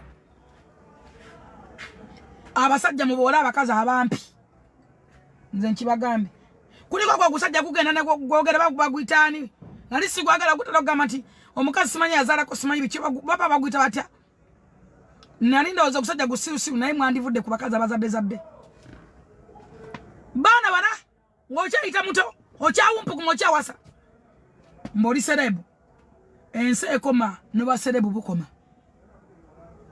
ojja kutuuka obyebuuzo bigatte nga tebiwera wakabira nga bananga bwafanga mwefa banengwada obulamu bwo bwonna bwa pulitensi ennyimba za pulitensi kupuliteninga kwerere wabadde okaabira ki kuba oyo kameramani wataakolawa akola ddi simwe mwamusasulanga akolawa yazijjawo ezigulire engoye mukole proposal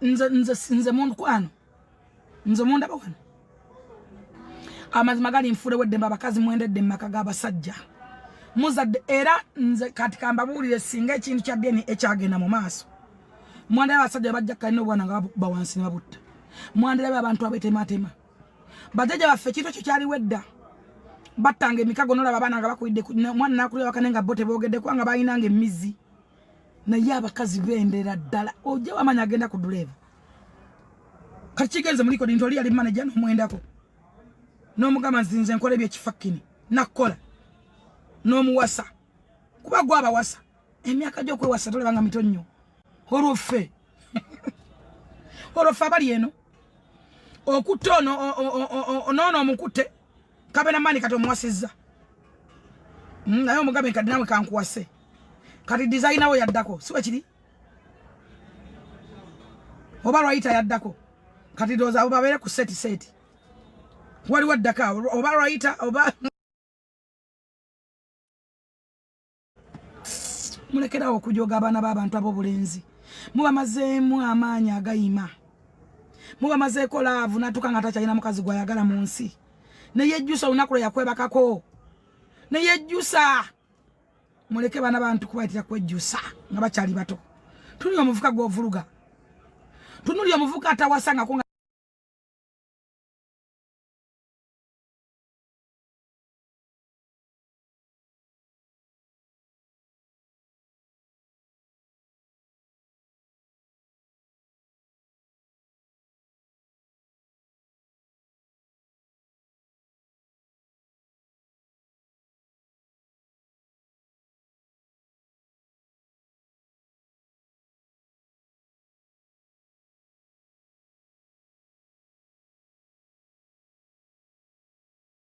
welcome host की team join करो hurry up 20 मेंबर हर एक मेंबर 1 कॉइन से team join करे हर एक मेंबर अभी Yasin team heart refresh कर लो hurry up points complete करवाने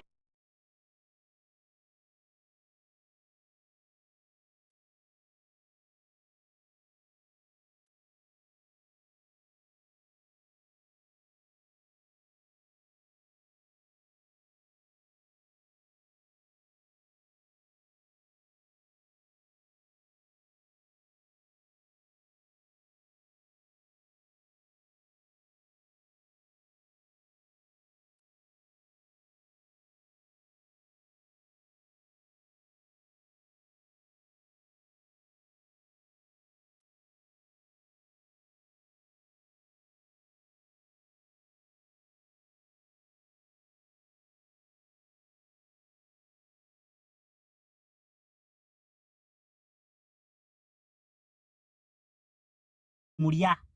Oyo gwe bayita omwana wa boda takoma kubeera mwana wa boda essaawa yonna yandikulira maama w'abaana. Nze kyova olaba obwo busajjasajja bwe butyo sibutuma waka. Deshi nze siteeka ttooke ku boda. Ettooke emba nnaalitwala ewaka. Ninda akawungeezi ne ndigwa ne ndituteeka mu mmotoka ne nditwala ewaka. Nze mutuma akasajja ka boda. Omwana wange wa boda tannatuuka. Butulira abakazi obwo. Senga Umaru yawasiza. I started Tai Chi at 50. Now I'm 68, and doctors ask me for it.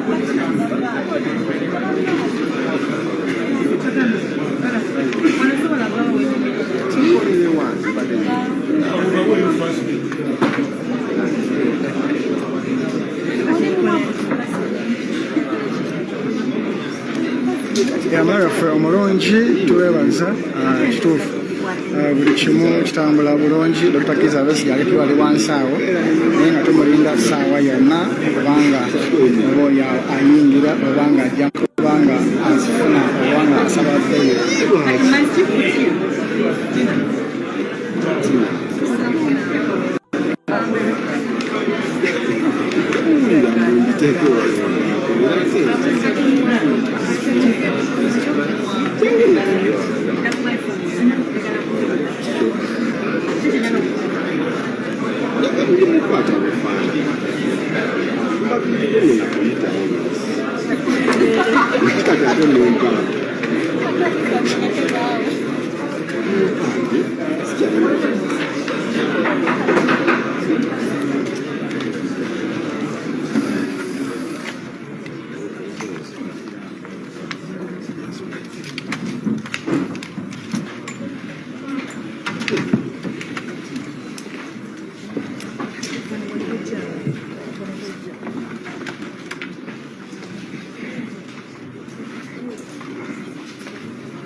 Tina, takiza mukwata.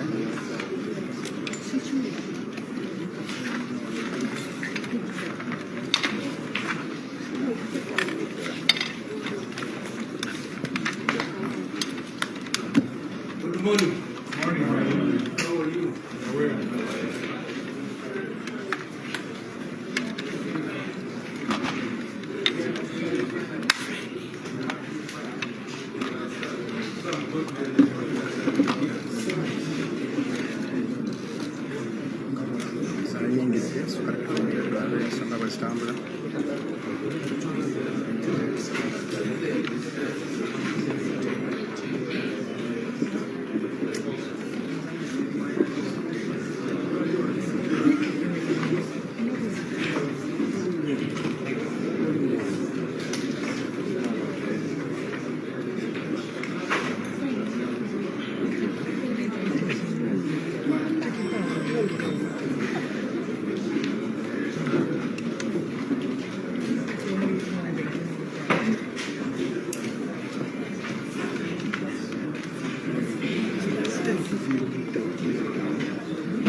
Application 299 of 2025. Dr. KIIZA BESIGYE, Adjobed Mutahe versus Uganda.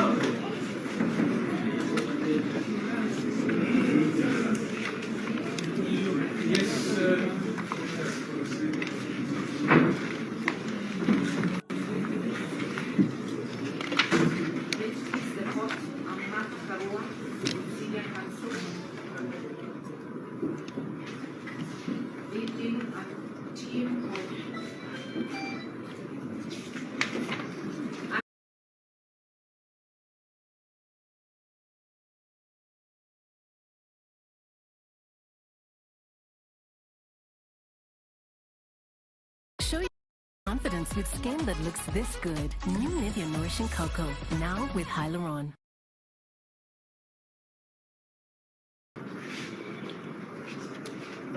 July.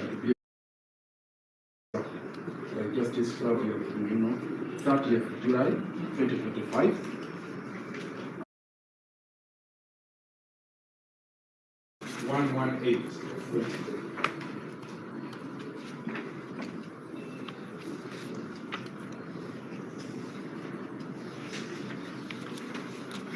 I wrote again the gist of that decision.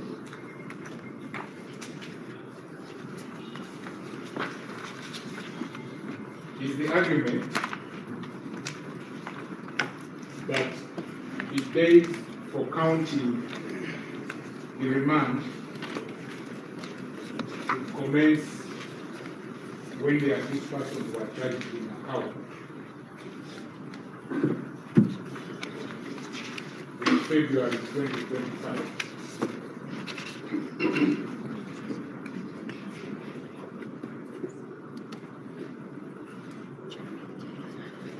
The decision we have cited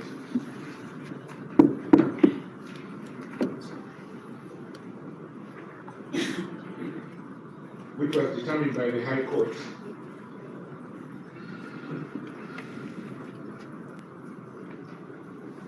took into consideration the remand of Mr. Emikolo pursuant to the orders of the General Court Martial, so that the period of remand of Mr. BESIGYE by the orders of the General Court Martial was taken into consideration in determining the constitutional deadline of 1 week.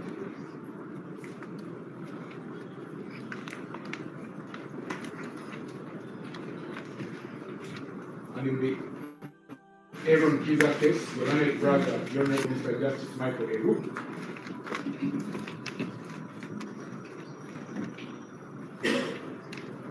he invoked the powers of court under Article 139(1)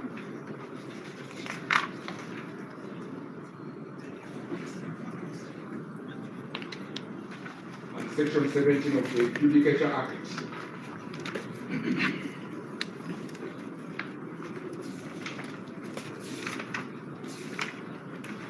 To cure the lacuna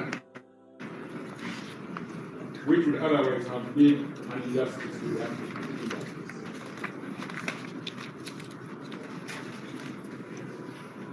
The argument we are making is that factually the applicants were remanded in November, 20th November 2024.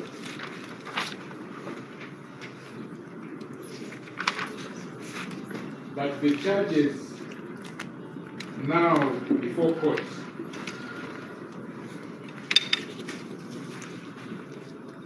are treason charges filed in Nakawa Criminal Case 8 of 2025. Does not negate or wish away the fact that they were in custody by the time they were charged.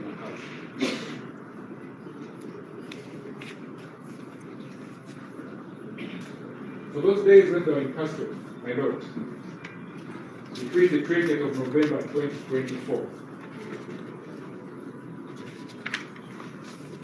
and the 21st of February 2025 cannot be wished away or swept under the carpet.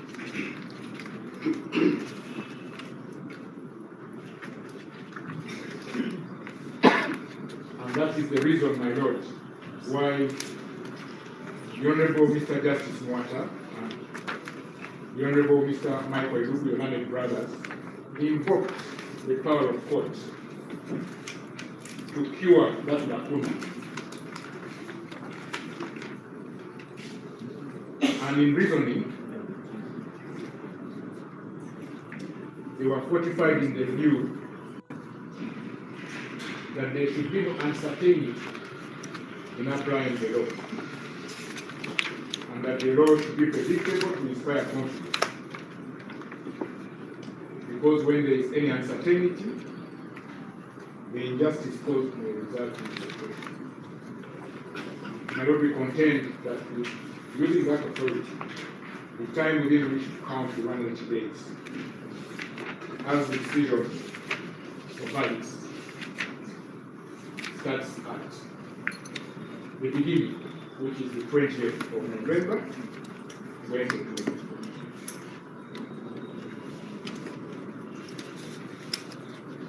And we maintain, therefore, that the transfer to the magistrate's court was not a fresh start, but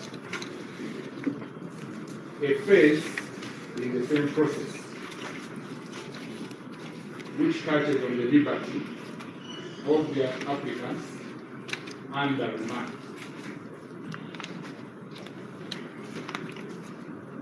But it's the same state in the General Court Martial which restrain their liberty, but under the veil of the General Court Martial.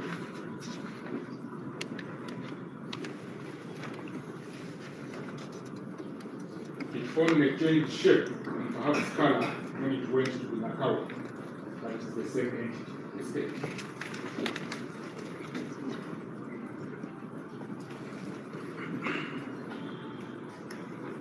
My Lord, that is why the affidavit states a transfer, not a stop and commencement. It's the same process. My Lord, the law is very clear. Article 23(6)(c) of the Constitution.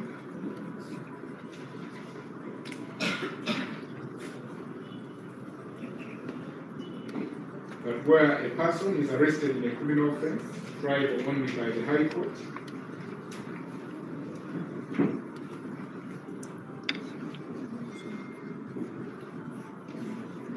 and who has been remanded in custody, or who is on remand in custody,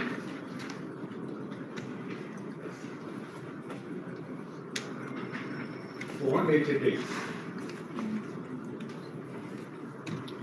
before they are committed to the High Court,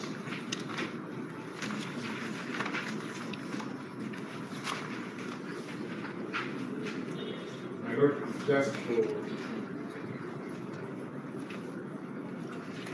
6C, that where a person is arrested for a criminal offense, in a case of an offense triable only by the High Court, if that person has been remanded in custody for 180 days before the case is committed. With Momo, you have the power to pay your bills fast and conveniently using your phone. Dial *165*4# or scan to download Momo app and pay for water, electricity, TV, school fees, and much more. It's simple and saves you a lot of time. Just pull out your phone and pay. That's Momo. That's the power to be more.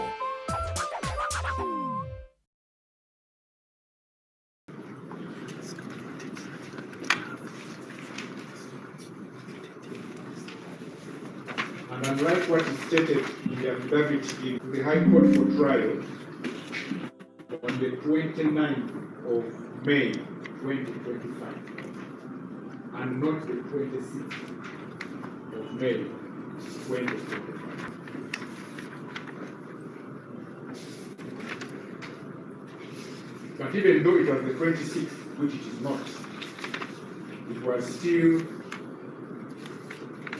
the 188th day, 8 days after the expiry of the constitutional deadline. My Lord, that provision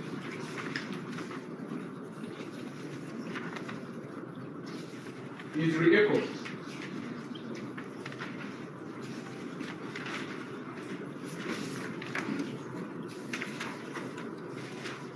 in the Constitution, open brackets, bail guidelines for courts of judicature. Constitution, open brackets, bail guidelines for the course of publication.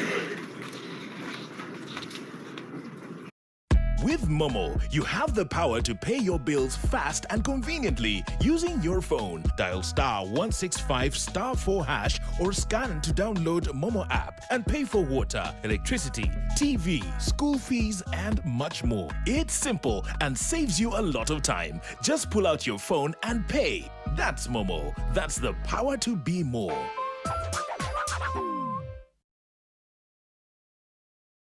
Paragraph brackets 1. My lord, the words in that guideline are exactly the same as what is contained in Article 23(6)(c).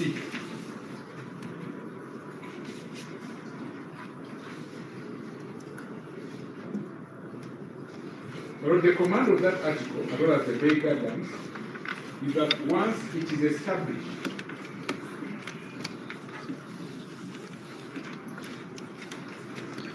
that the applicant has been on remand. Rather, I beg your pardon, that the applicant is charged with an offense triable only by the High Court. In this case, treason, and which mutated from the offense contrary to security, also tried a capital offense. Once the applicant has been arrested and is charged by an offense tried only by the High Court and has been on remand for 180 days without committal,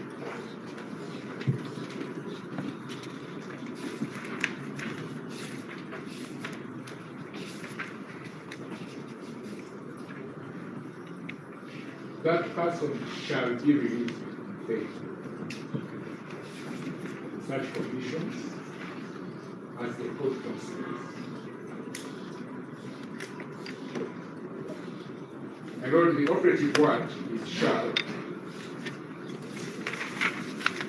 and in particular reference to this provision of the Constitution. The Constitutional Court, in constitutional reference number 20 of 2025. Uganda, in brackets DPP, versus Kano, retired, Dr. KIIZA BESIGYE, has found that the court must release the applicant. And unlike Article 23(6)(a), there is no discretion exercised regarding bail, the grant of bail. The discretion is exercised in respect to the conditions for the grant of bail.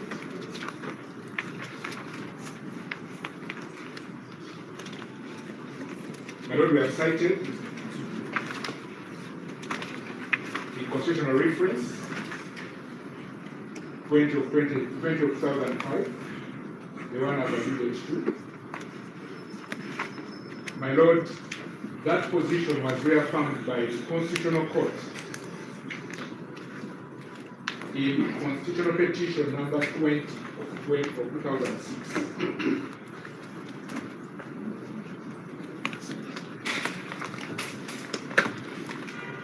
The Foundation for Human Rights Initiatives versus the Attorney General.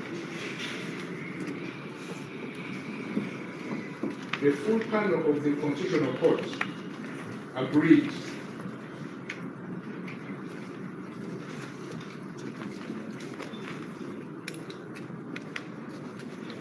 with the findings of the court in the aforementioned constitutional reference.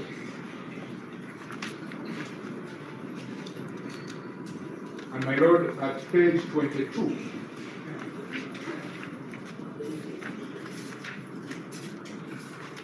and 45 the other decision, the court held thus.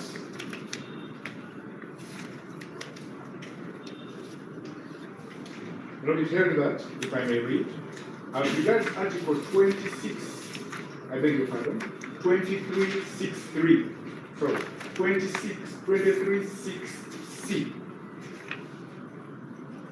where an accused person has been in custody for 180 days on an offense triable by the High Court only,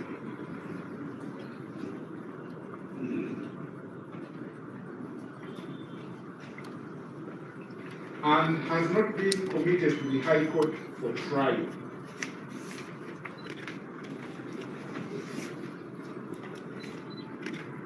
that person shall be released on bail on reasonable conditions.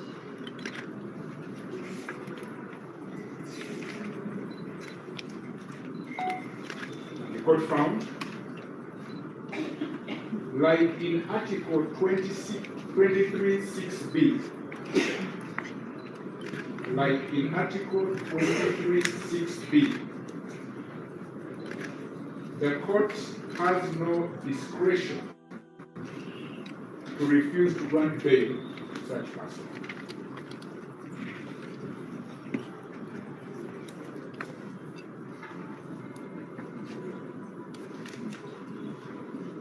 The court has a discretion to determine the conditions of bail.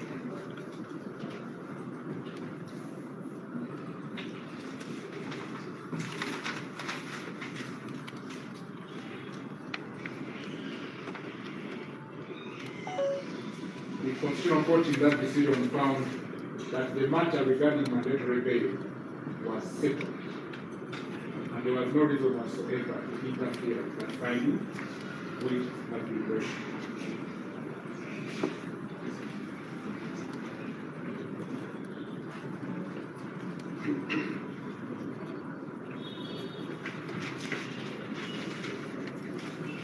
My Lord, for good measure, for the applicants, the decisions we're citing were uploaded in witness and all available. My Lord, in applying those provisions in the constitutional reference and the constitutional petition, we have referred to the High Court of Uganda in Chinyambira Mumbere Boniface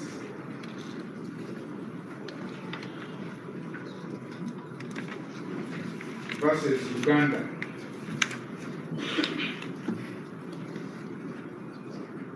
My Lord, Chinyambira Mumbere Boniface versus Uganda. Criminal Business Application number 87 of 2012.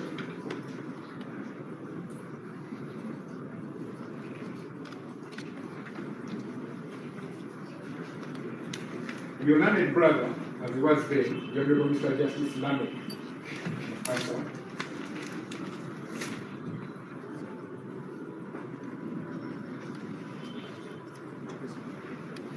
found that when the threshold of the 180 days has been met, the one in Article 23(6)(c), the 180 days has been met, the court has no discretion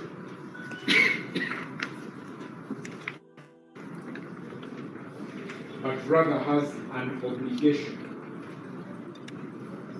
to release on bail.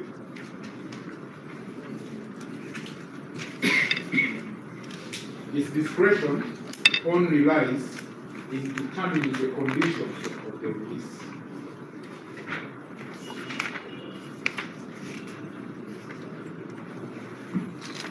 And my Lord, in that matter, the state raised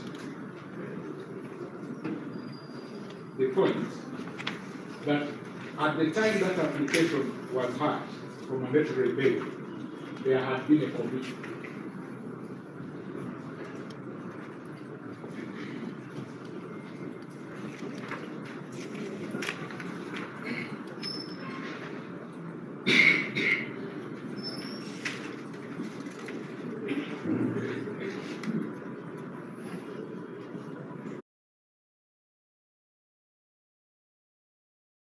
Why am I here?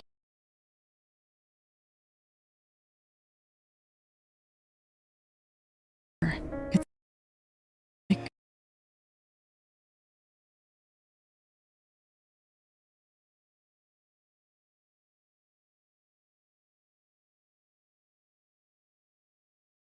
I'm breathing, but not really alive.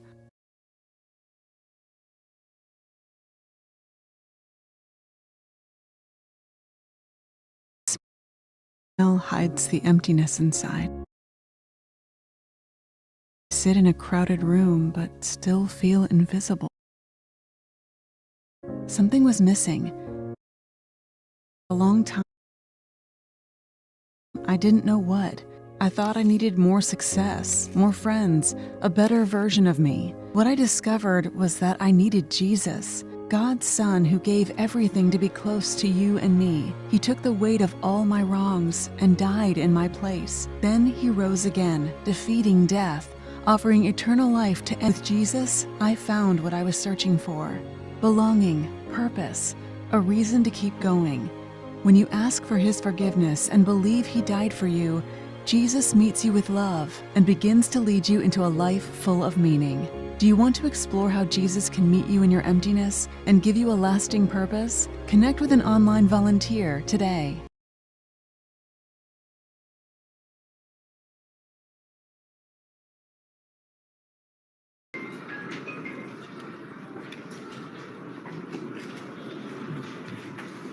Because by the time of the committal, the 180 days had accrued.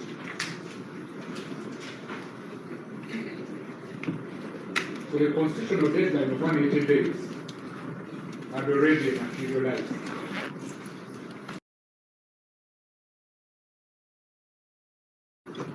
So that the right of the applicant to mandatory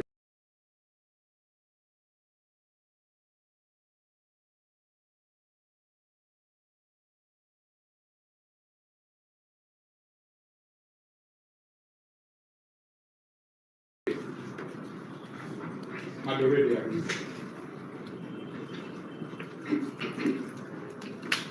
Relevant part of the ruling, my lord,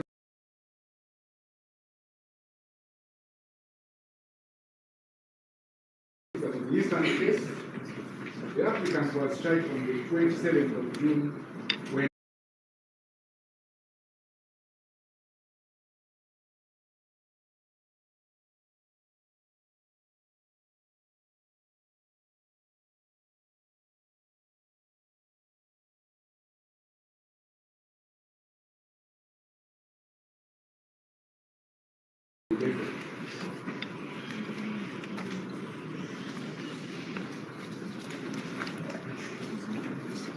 by the time was committed to the High Court,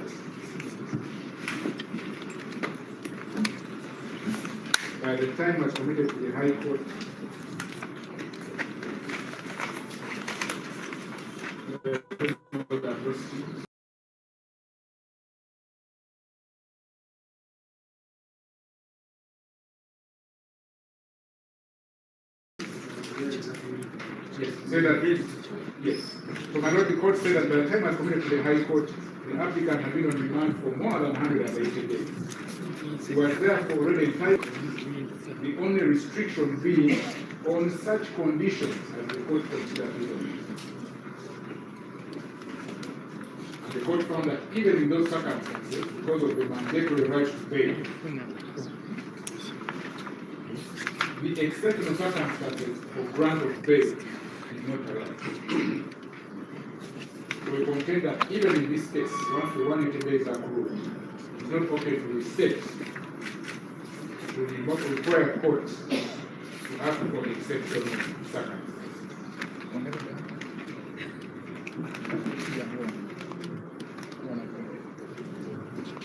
My lord, again, in that decision,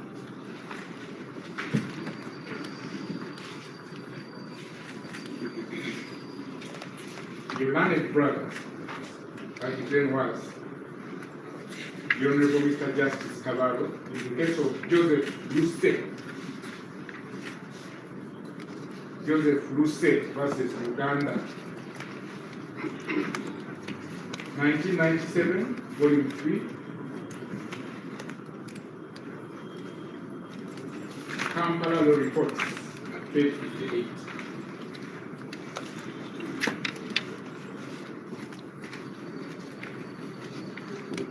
Again, in that case, my lord, the state opposed the right to mandatory bail.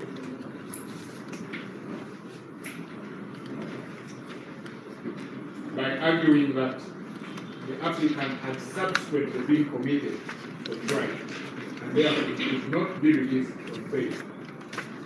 The committal having happened after the constitutional deadline.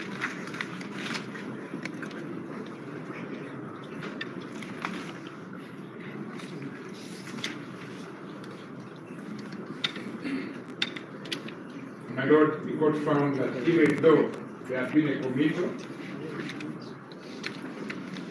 provided he had been on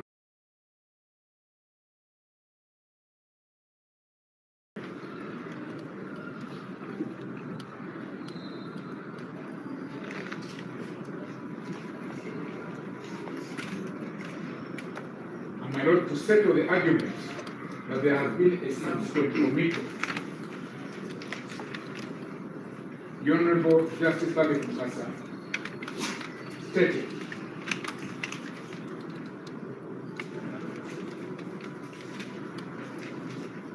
that an accused person whose constitutional right to bail has accrued, an accused person whose constitutional right to bail has accrued, an accused person whose constitutional right to bail has accrued under the provisions of Article 23(6)(c) of the Constitution shall not automatically cease upon committal to the High Court. Shall not automatically cease upon committal. So my lord, the fact that there was a committal, to the extent that it took place after the 180 days, it did not in any way remove the right of the applicants to apply for bail.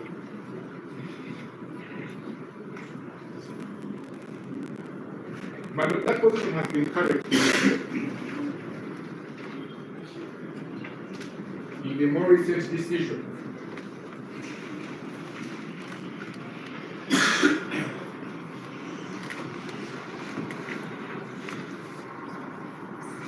My lord, it is Criminal Witness Application number 21 of 2025.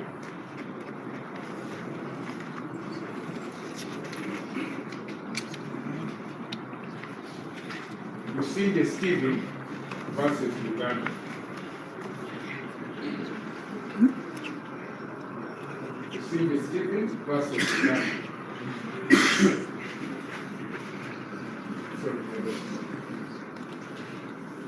In that case, the Honorable Justice Grace Flavia Lamuno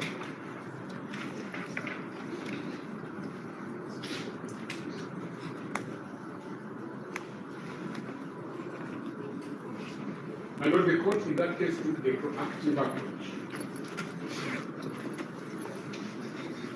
in light of the rights of the applicant in that case, Mr. BESIGYE.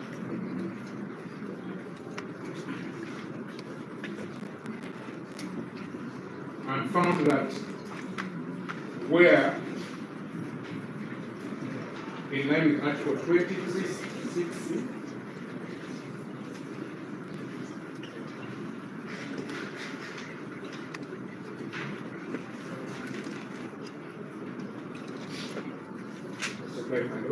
where in line with Article 23(6)(c) and Guideline 10(1) of the bail guidelines, a person charged with an offense tried only by the High Court who was being on remand for 180 days or more without committal must be released on bail. In that case, the court has no discretion to deny bail. My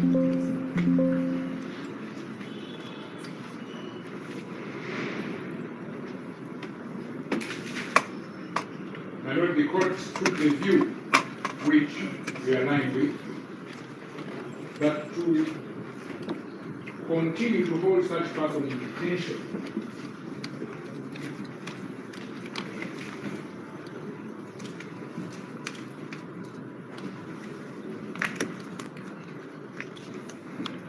beyond this period without them having been committed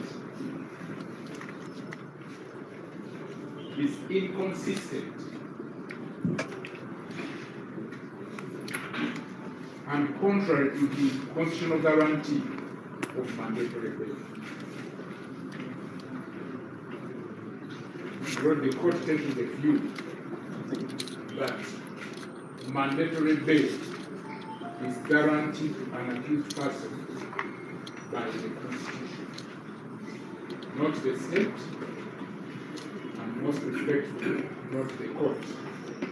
The Constitution which guarantees his right to an accused person.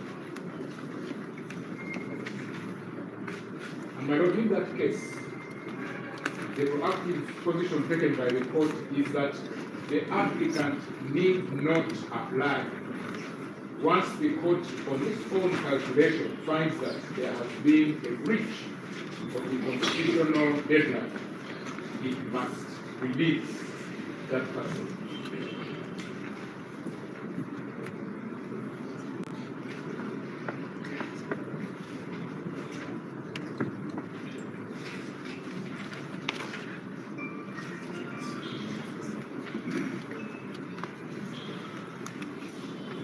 My Lord, again, in Komakate Robert versus Uganda,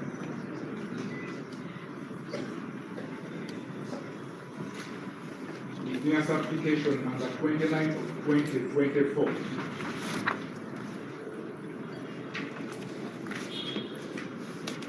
your learned brother, the Honorable Mr. Justice Isaac Moore, found that the article and the guideline make it mandatory to release such a person bail. The court only determines the conditions it considers reasonable for the release.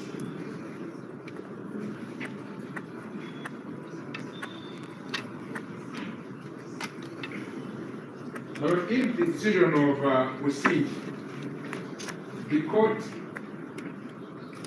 over and above emphasizing the rights of the applicant, in that case to mandatory bail, once the 180-day threshold has been met, cast a duty on the state in the event it is opposing bail.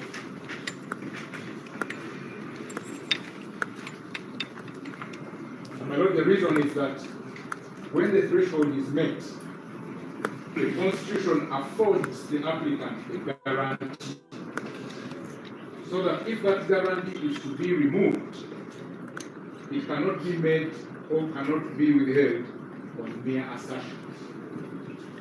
The court pronounced itself as follows: that the law places a burden on the state.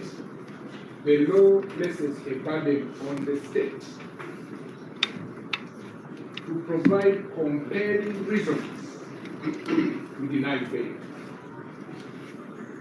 To provide compelling reasons to deny bail once the constitutional threshold for mandatory bail is met. There is a duty on the state to provide compelling reasons why court should deny bail once the constitutional threshold for mandatory bail has been met. The court said further, my Lord, that mere assertions by the prosecution without evidence,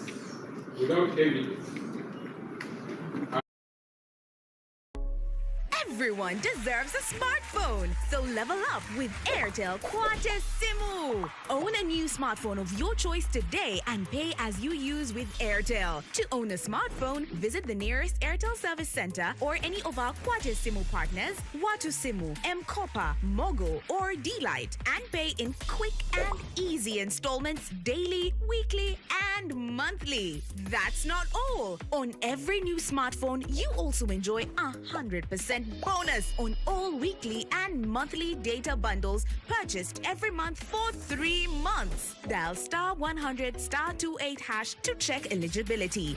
Step into the future. Kwatesimu today. Airtel, a reason to imagine.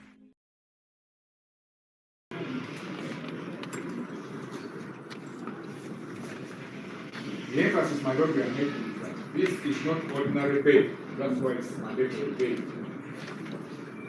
It is a benefit or a right or a guarantee of the Constitution which accrues and is available for the benefit of an applicant once the 180 days rule. So much so that there is a duty on the state, the burden shifts, to show with cogent evidence why that benefit should not be enjoyed by the applicant.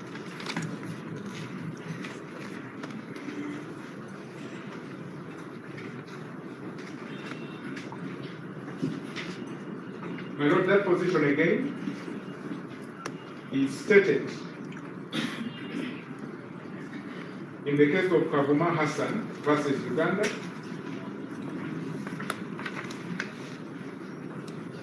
criminal license application number 204 of 2023.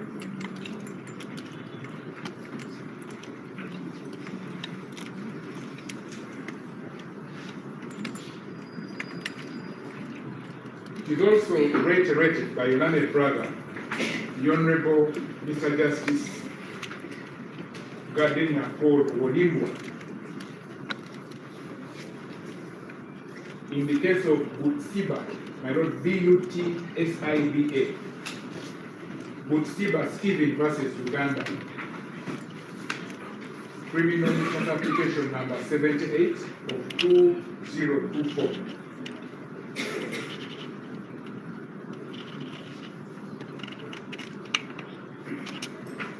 And he said, Lordship, that the duty of court in those circumstances is limited to imposing the bail conditions, and those conditions must be reasonable.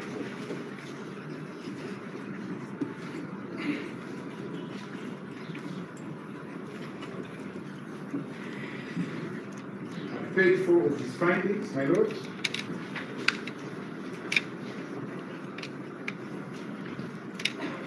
the learned brother said that an accused person automatically qualifies for mandatory bail once they have been on remand for more than 180 days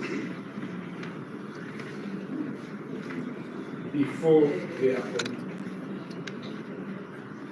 So it envisages a committal after the 180 days, but if it is made after the 180 days, then that person qualifies automatically for mandatory bail.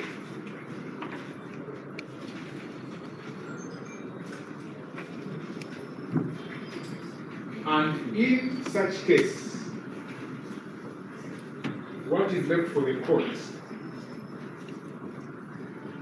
What is left for the court is to determine the conditions the applicant has to meet for their release, before their release.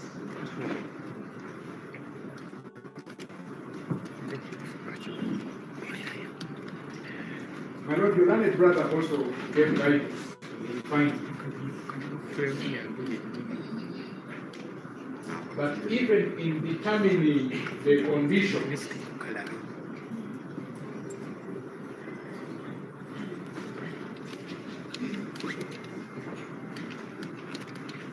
determining those conditions, The court only has to deal. The court only has to deal with questions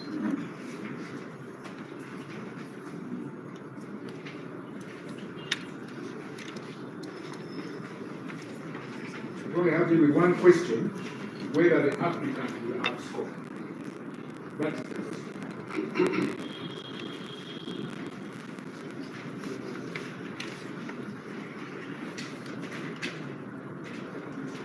My Lord, in their affidavit in response,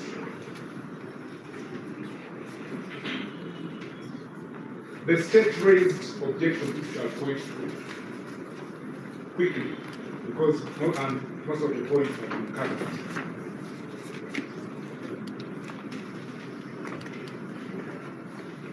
But in pointing them out and responding in our submissions in regard to those objections, we are mindful of the test set by the Constitutional Court in the KIIZA BESIGYE reference and the Foundation for Human Rights petition and all those decisions by your brother judges and sister judges, where they have stated that mere assertions are only speculative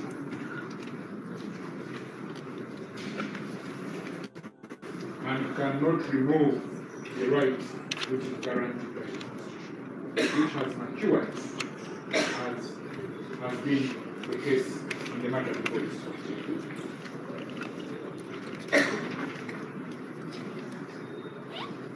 Now, the court raised the objection in paragraph 7 of the effective effect of police to conduct a procedure question. Their first objection was that the applicants are not law-abiding.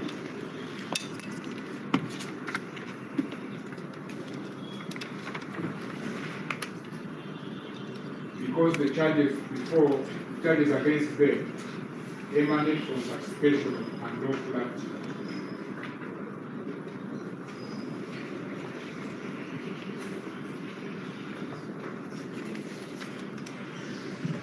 And my Lord, the objection,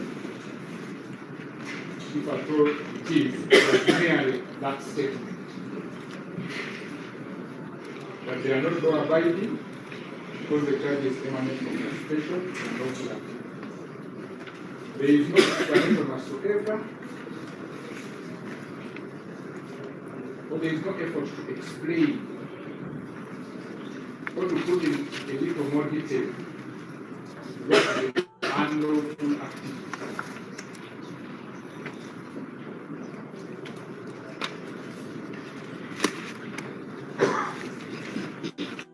They don't state when those unlawful activities took place, where they took place,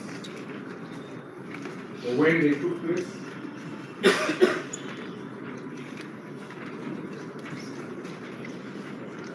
For the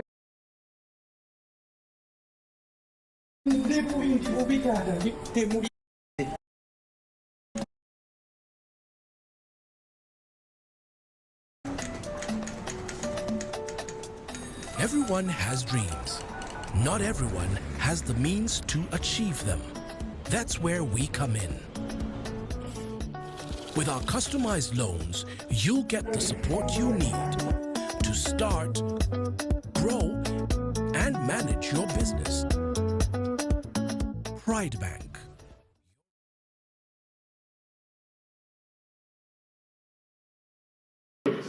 In the KIIZA BESIGYE reference 20 of 2005, the Constitutional Court pronounced itself that the constitutional dispensation in Uganda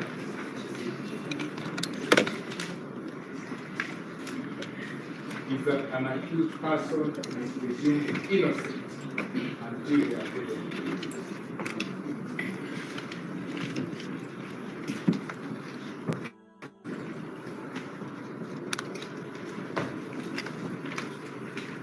So in a scenario where the court has not pronounced itself on the activities and whether they are unlawful.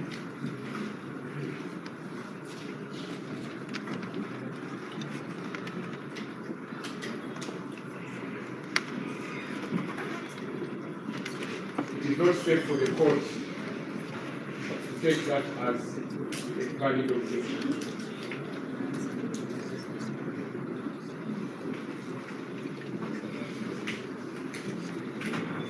My Lord, again in Kakuma Hassan versus Uganda, it referred to. It was exactly the same objection. Unlawful activity. The learned brother, the Honorable Justice Mwata, found that that statement was a mere assertion which had to be disregarded.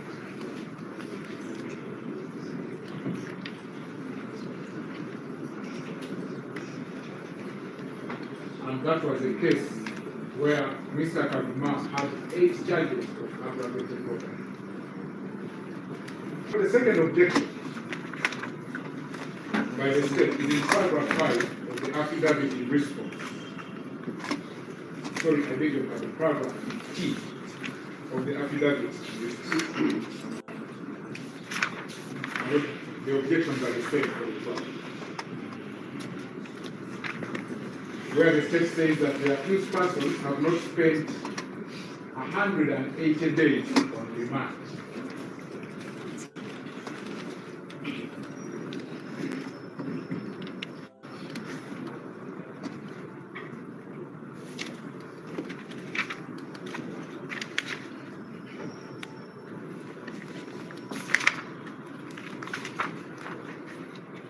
The state, however, admits that they have spent only 168 days.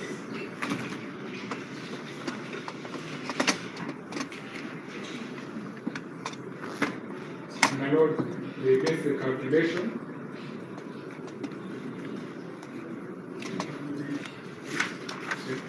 The state contains that there are 168. 68. They calculate from 21st February 2025 up to date, perhaps. And what we have submitted in the case of BESIGYE, where your land brother, incurring the lacuna caused by the Honorable Kabaziguruka petition, they appealed that petition for charges which stem from the General Court matter.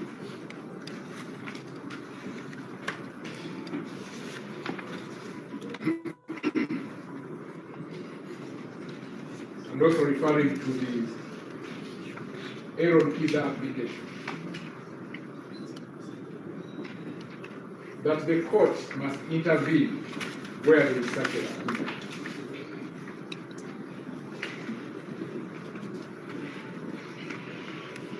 But it's not the making of the applicants,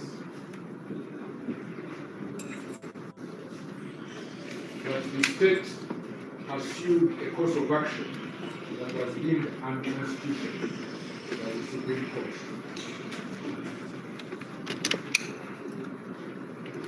The applicants are merely victims of that unconstitutional order.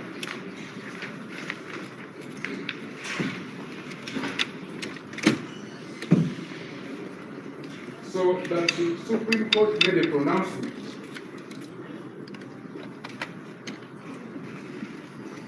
the state wants to argue that those days when on remand is left aside. That is wrong.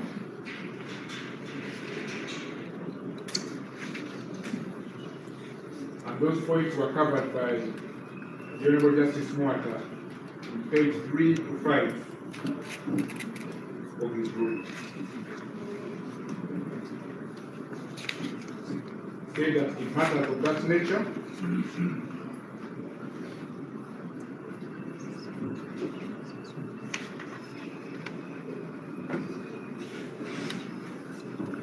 the court must invoke its inherent power to grant the accused bail.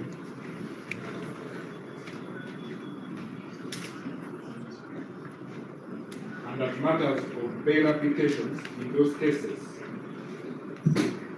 must the proper court before they should be brought is the High Court.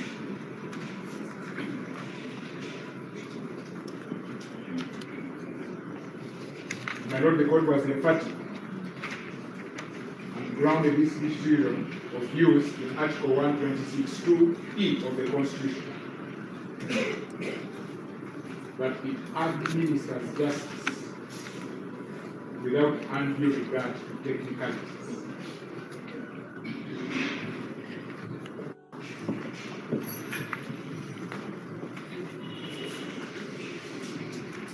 So, my Lord, the lacuna caused by the pronouncement of the Supreme Court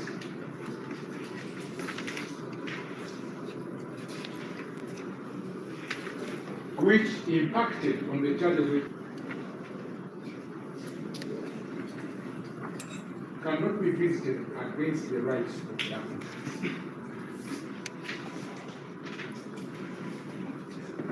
As victims of the process, they are entitled to take benefits. That is where the court comes in. Because it's the custodian of justice.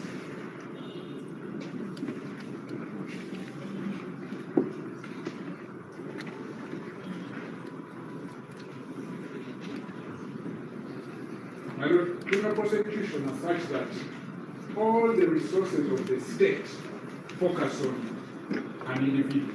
In this case, the two individuals before your lordship.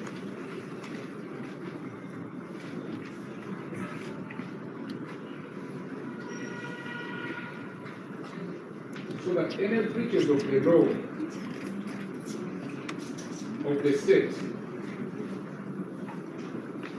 cannot be the fault of the applicant.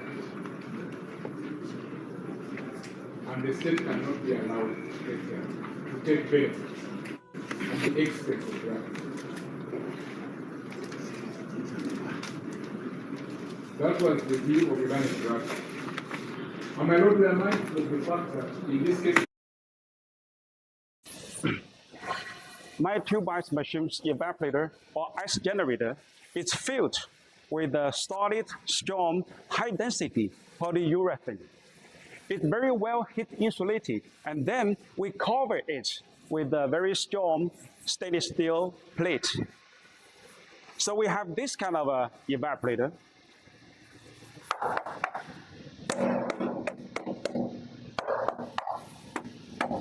It's very strong and it's very well heat insulated. We are not using this kind of a black foam to cover the evaporator. Using this kind of a black foam to cover the evaporator, to heat insulate the evaporator, is just like some kind of a jokes. Manufacturer using this kind of a black foam to cover and heat insulate the evaporator are not really serious about the quality. Accepts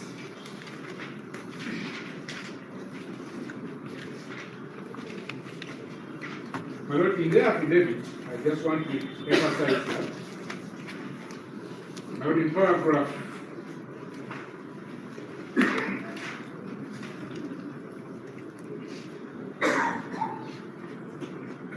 in paragraph 11 in particular, from my Lord, paragraph 10, if I may read it. The first applicant, and in his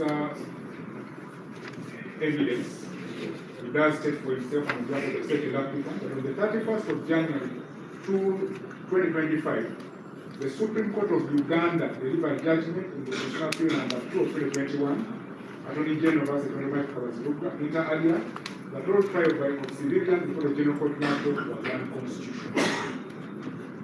In paragraph 11, that because of the Supreme Court judgment, we were not produced before the General Court Martial on the 3rd of February and were remanded in prison without any lawful remand warrants or charges.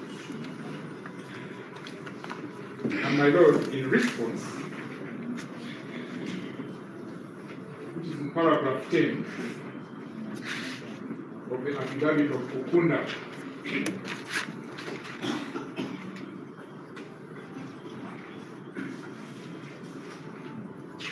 That is the affidavit in reply to the first applicant's affidavit. It says in paragraph 9, the contents of paragraph 6, 8, 9, and 11, my Lord, 11, which speaks to their being remanded without lawful warrants in a government prison. Mr. Kundakwe says that the contents in the applicant's affidavit are admitted to the extent of the charges against the first applicant,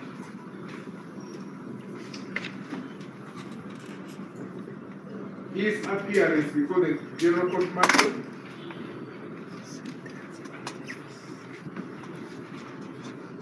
his appearance before the General Court Martial, and remand.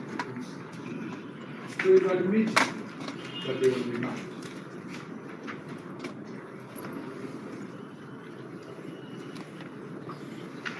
That position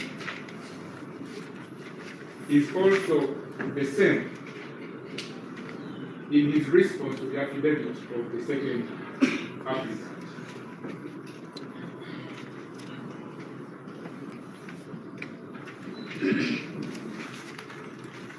And in regard to the second applicant, Mr. Kundakwe avers in paragraph 7,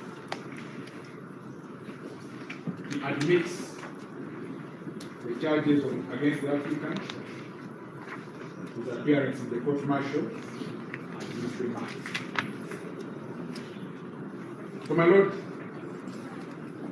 to the extent that the people admits that they want to remand, and they stayed on remand,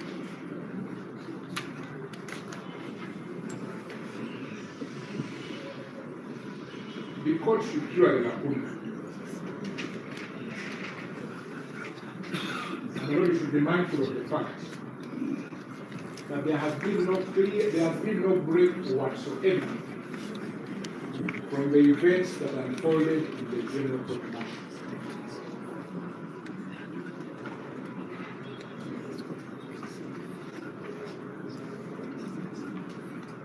It has been a continuous process of remand after remand after remand, with not a second of liberty in between.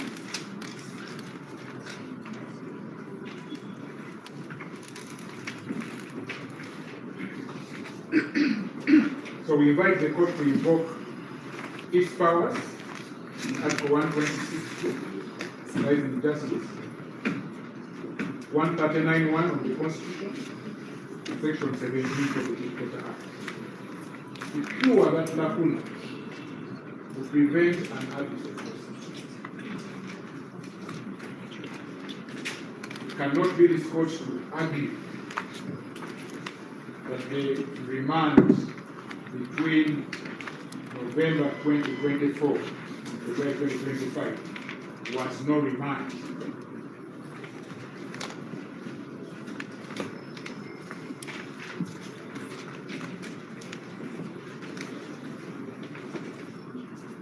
Though the court cannot aid the state to commit wrong.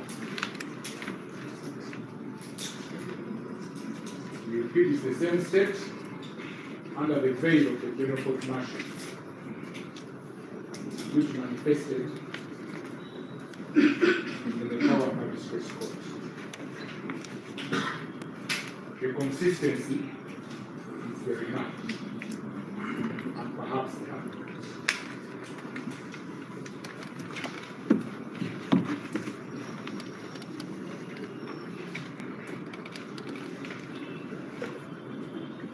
My Lord, be that the case, in the alternative and without prejudice to what we have said, in the unlikely event that the court should agree with the state that the 180 days should start from the charges at Macau. And I don't to say unlikely, because the court cannot ignore the fact that the applicants have been in custody since November. But on the fallback position is found in the judgment of the Constitutional Court in what we call the Kano BESIGYE reference, number 20 of 2005.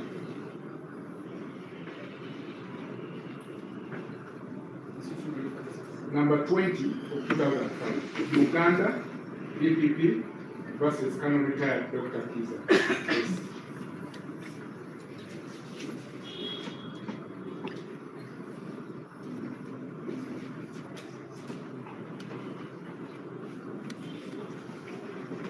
By noting that decision, and which was reaffirmed in the constitutional petition number 20 of 2006,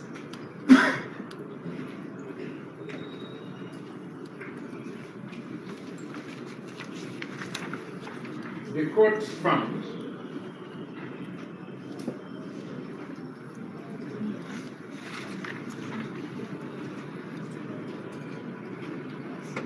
that still under Article 23(6)(c), 23(6)(c),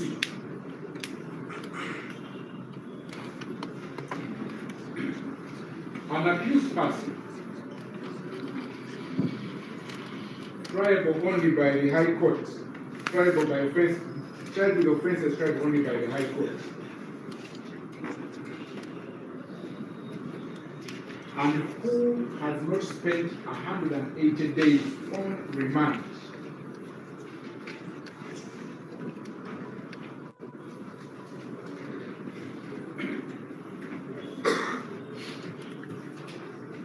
can seek release from bail.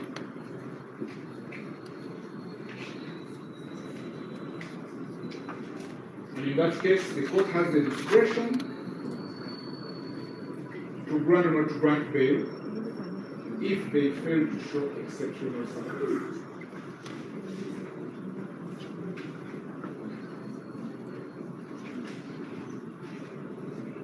My Lord, the court found that that is the import, that is the only reason, that is one of the reasons, I beg your pardon, why there was amendment number, why there is a Trial on Indictment Amendment Act, number 9 of 1990. My Lord, that is the rationale for the Trial on Indictment Amendments Act number 9 of 1998. My Lord, the court argued that in such a case, where the applicant comes to court through this article, the court does not consider the conditions for ordinary bail.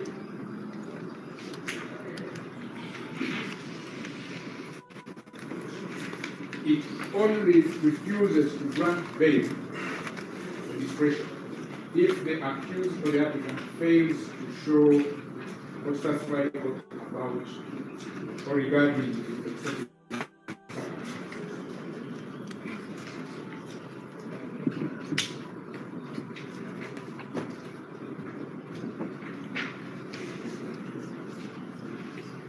And my Lord, for brevity, one of the exceptional circumstances is age or advanced age.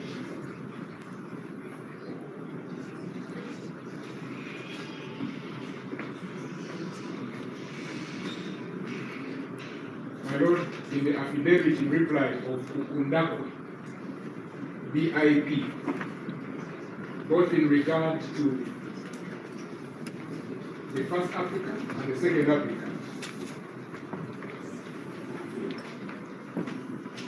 he admits that both applicants are of advanced age.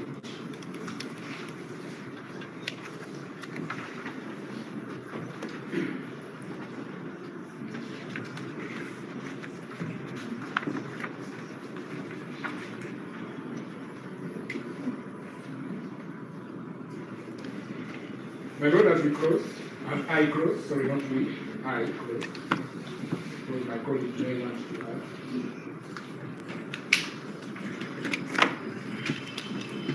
The other objection has been in paragraph 20 and 22, that the accused will abscond from bail.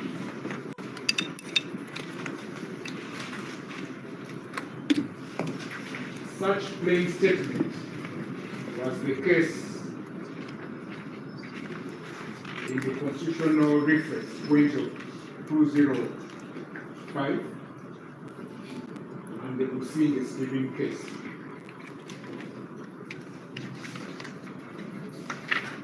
Again, it was a statement that the accused would abscond because of the gravity of the offences. My Lord, the court in that case found that that too was a plain statement, perhaps because the state was not expected to change.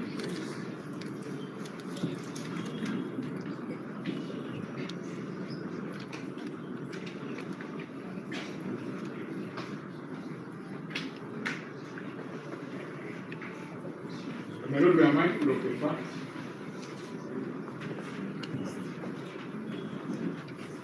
and has been shown in Group Annex F of the first applicant's affidavit support. They have been charged with several treason, terrorism, rape, etc. and has not failed to meet any condition, because in all those cases,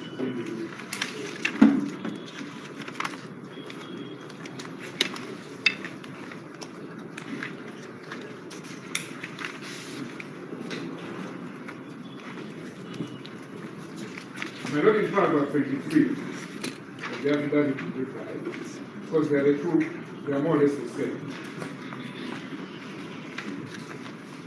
DIP Ukundane states that in the prison trial against the first applicant in 2016, he absconded.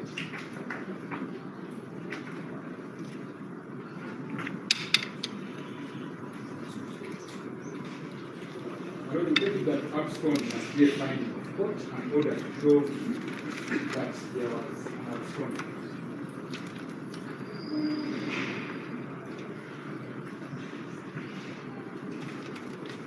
But my Lord, as shown in the affidavit of rejoinder, that is not true. Sureties were never penalized, and in fact, those charges were withdrawn.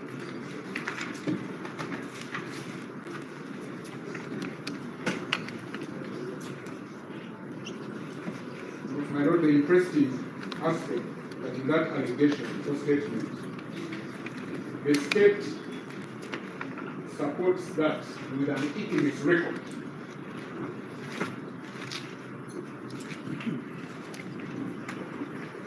My Lord, to the extent that we are alive, we know that equalists were not there in 2017. Where the state is getting this to, we don't know. But that is the state.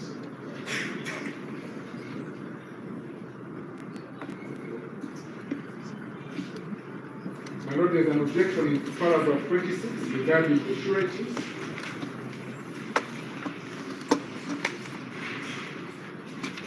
My colleague will allude to that at the same time that your learned sister, the Honorable Justice Kanya, in application 133 of 2025, found all the sureties standing according to subject. And they are the same. The state has not shown that there is any change regarding those sureties.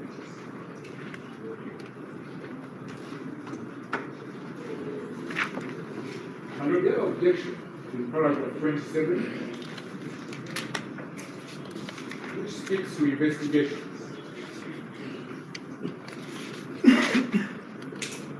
We are aware that there has been a committee for an investigation. There are no investigations.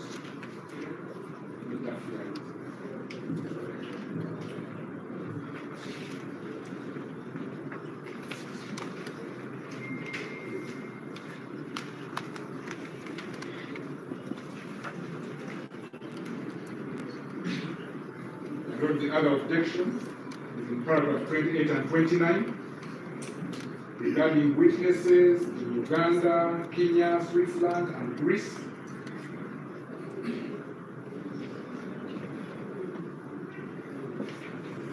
And that the applicants have associates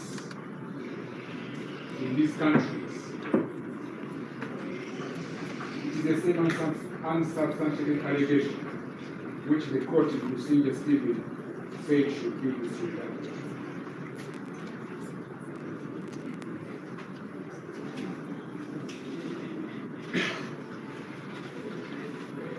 The associates are not here.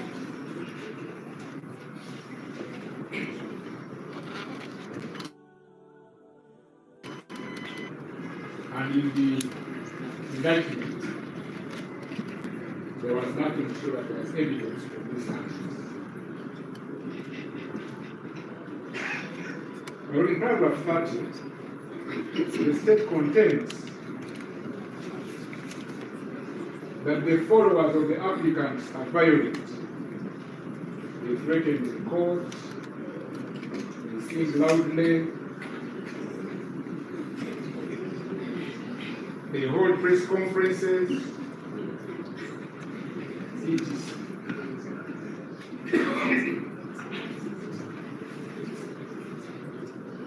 the benefit we have today is that, my Lord, you are present.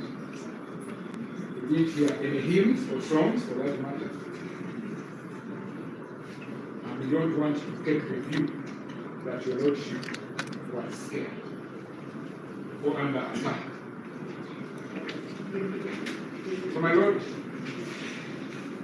we submit that the applicants have satisfied the requirement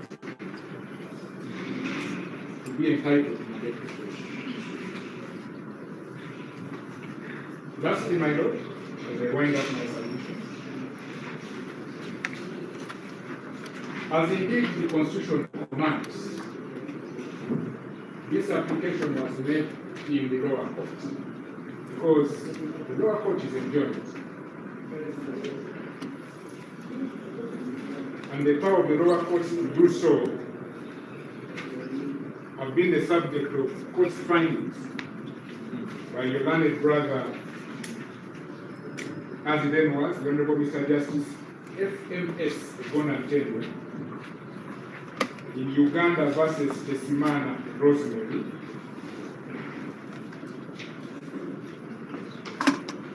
Massacre Criminal Revision 13 of 1999, Uganda versus Tesimana Rosemary, Criminal Revisional Cause in Massacre, number 13 of 1999, Criminal Revisional Cause, number 13 of 1999. And again, the Honorable Mr. Justice FMS Gonantende, and then was in Criminal Revisional Cause Massacre, number 5 of 1999. That one is Shabukuria Makia versus Uganda.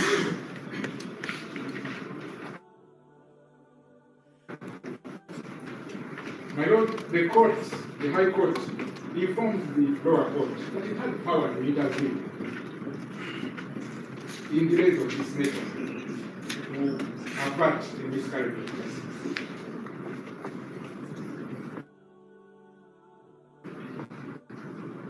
What I have seen, my Lord, is that the lower courts have been shy or meek or timid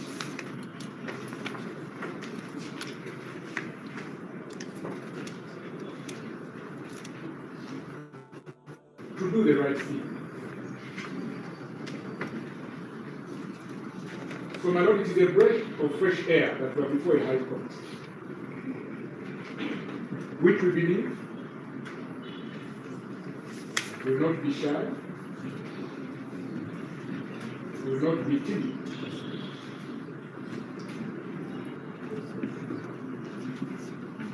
and will not act under any influence, as the learned brothers found in the BESIGYE matter. We invite court, my Lord,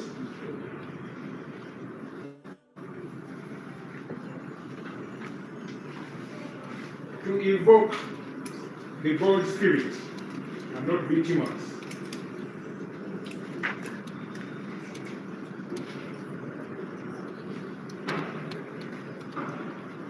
so that an abuse of process and a miscarriage of justice is averted.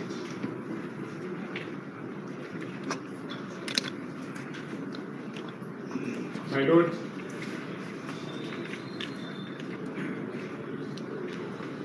I'm closing. I just want to make a final remark. My colleagues have just changed my approach.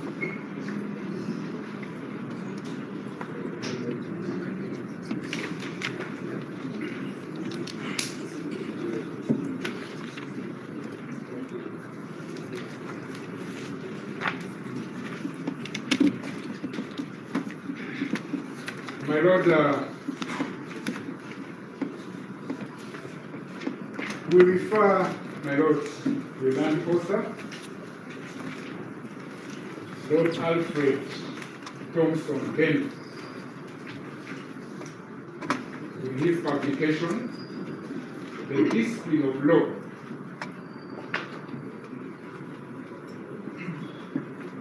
London, 1979, at page 315. My Lord, if I may quote, as I conclude my remarks.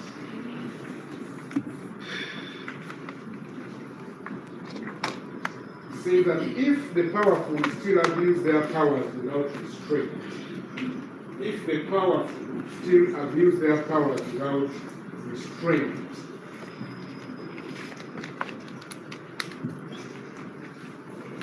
it is thanks to the dominant influence of timorous souls. It is thanks to the dominant influence of timorous souls. Semicolon. Bold spirits will not let that stand. Bold spirits will not let any rule of law. Bold spirit will not let stand any rule of law which impairs the doing of justice.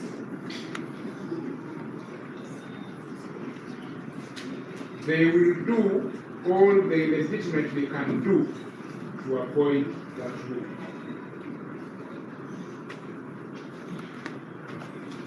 Even changing so as to do justice in the instant case.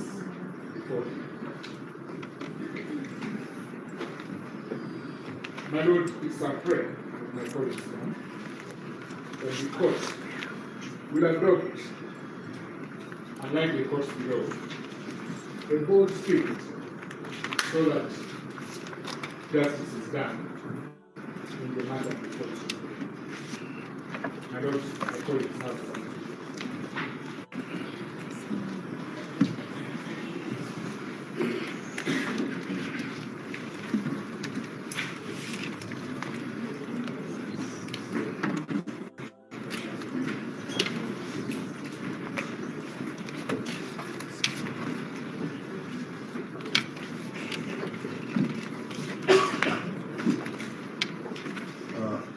My Lord, I can address you on two specific areas or other issues. The first one is about the spirit of mandatory. The spirit of Article 26, rather Article 23, sub-Article 26, paragraph C. My Lord, I make reference to the number of authorities that have brought out Article 23, 23, 23.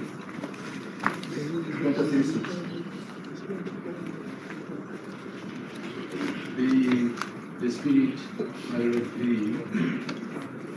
the protection and safeguard the sanctity of the right, liberty, as well as guarding against abuse of the body process. My Lord, I will refer you to the decision of the senior Stephen, Luminous application number 021 of 2025. It's a very recent one. My Lord,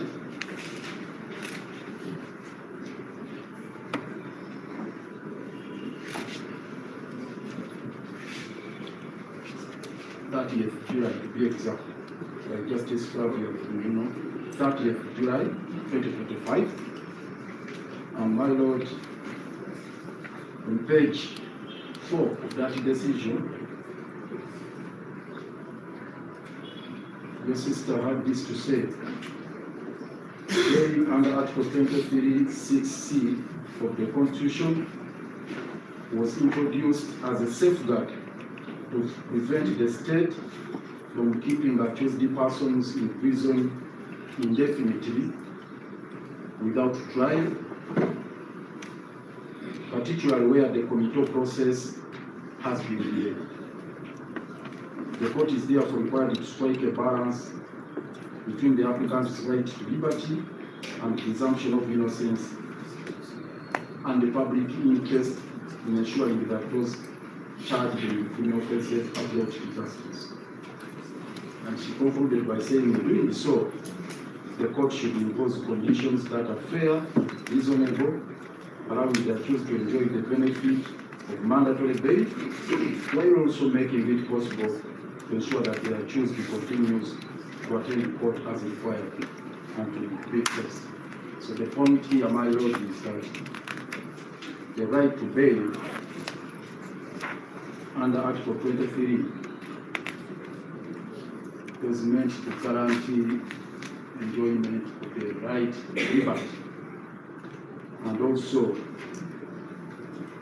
safeguard the processes of this honorable court. The same decision is reflected, my Lord, for rather reinforced in the authority of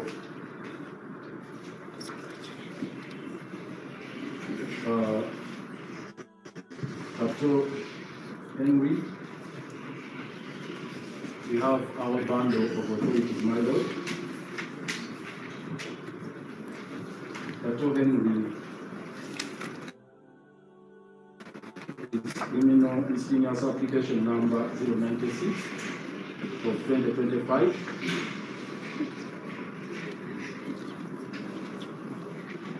My Lord, in this decision, My Lord, we don't have those bundles my colleague is referring to, but if it's saying they have some. my Lord, they are unique means, but for the benefit of the state, I can offer them a copy. But they are there on the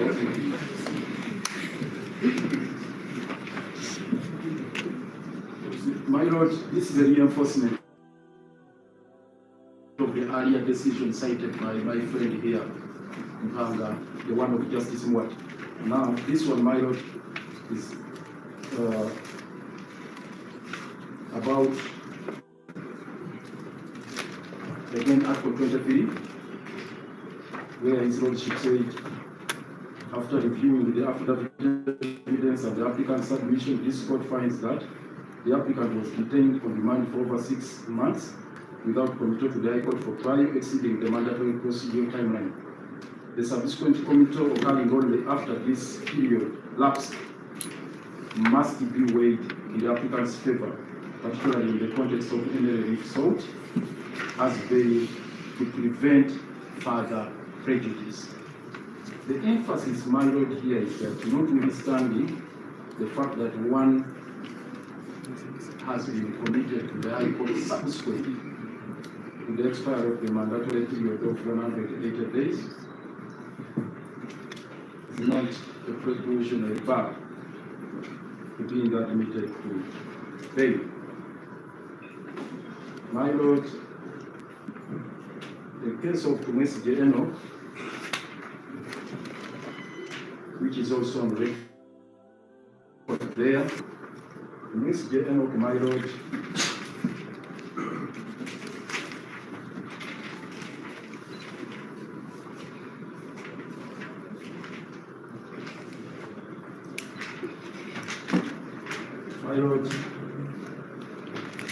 on page 4, that decision, it is criminal misdemeanors application number 133 of 2025.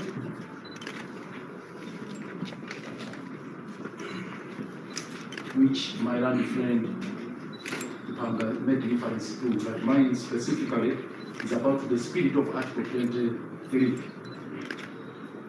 On page 4, Justice Mwata had this to say. He was quoting with approval the ratio disciplinary in Sabuharia Matia versus Uganda, which is cited there on page 4. He said the court emphasized that the High Court must protect its ability to function as a forum of justice and not an agent of oppression, particularly in cases where a prolonged decision, rather detention,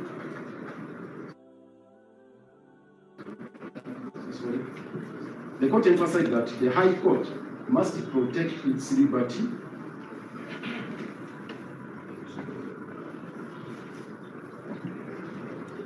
if I read again, the court emphasized that the High Court must protect its ability to function as a forum of justice and not as an agent of oppression, particularly in cases where prolonged detention without trial continues or constitutes an abuse of court process. My lord, in this particular case, the accused persons have been on remand as of today, have been on remand for 263 days. As of today, they have been at KIIZA maximum prison, which is a remand prison. KIIZA maximum prison, which is a remand prison, for 263 days.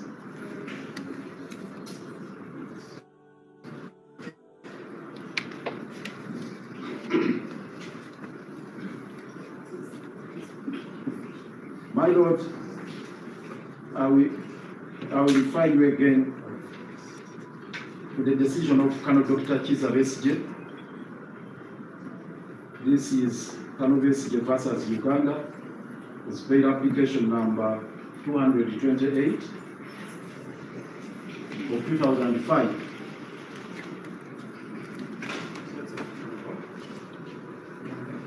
(228 and 229, my lord, for 2005. There were two bail applications.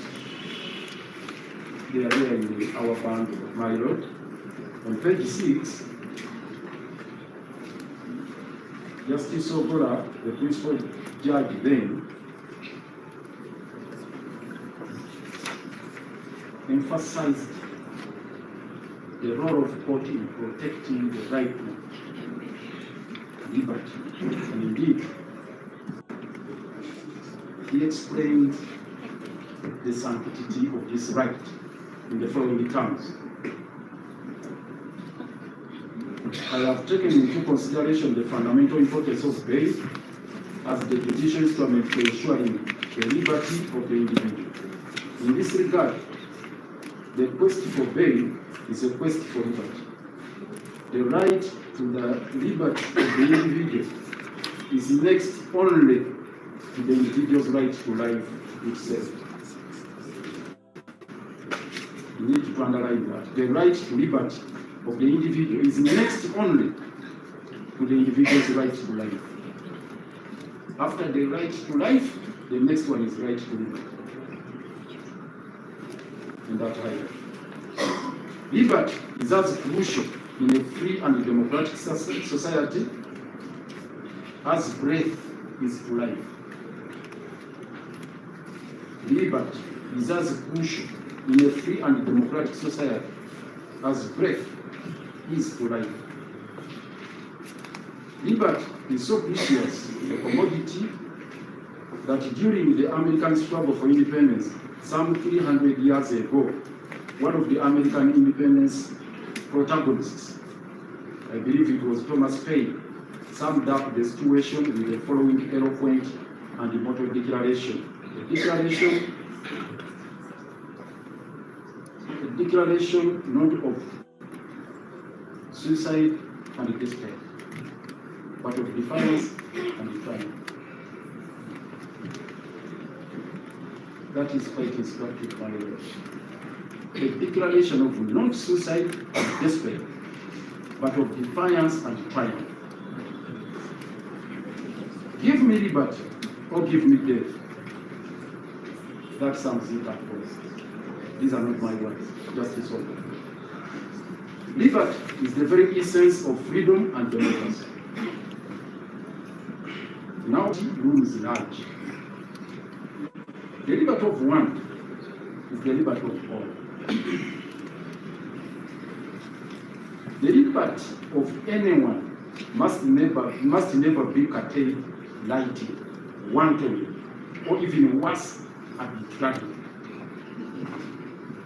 Article 23, clause 6. This is the provision we are emphasizing. Article 23, clause 6 of the Constitution grants a person who is deprived of his or her liberty the right to apply a competent court of law for the grant of bail. I want to sum up what Justice Ogola said by reading the following line. The courts from which such a person seeks refuge and solace should be extremely wary of sending such a person away empty-handed, except of course for good cause. Ours are courts of justice. Ours is the duty and privilege, jealous and courageous, guard and defend the rights of all, in spite of all. God takes the right of all, in spite of all. My Lord, is a very, very instructive word from Justice Ogola. This will they sum up the significance and sanctity of the right which is next.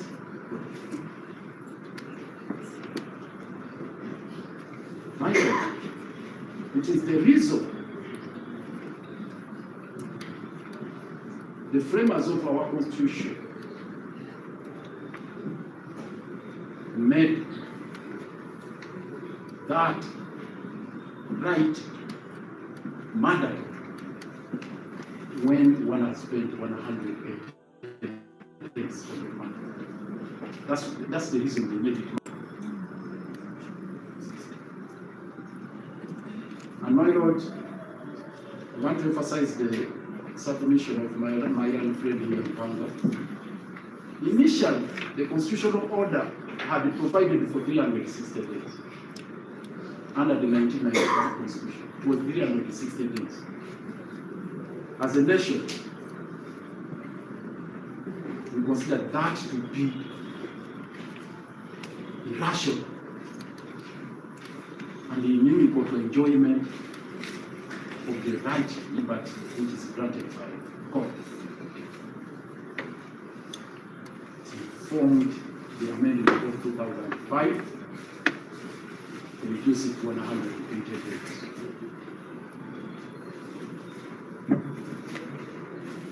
And now, the state is advancing scientific reason to derogate from that sacred provision of the Constitution.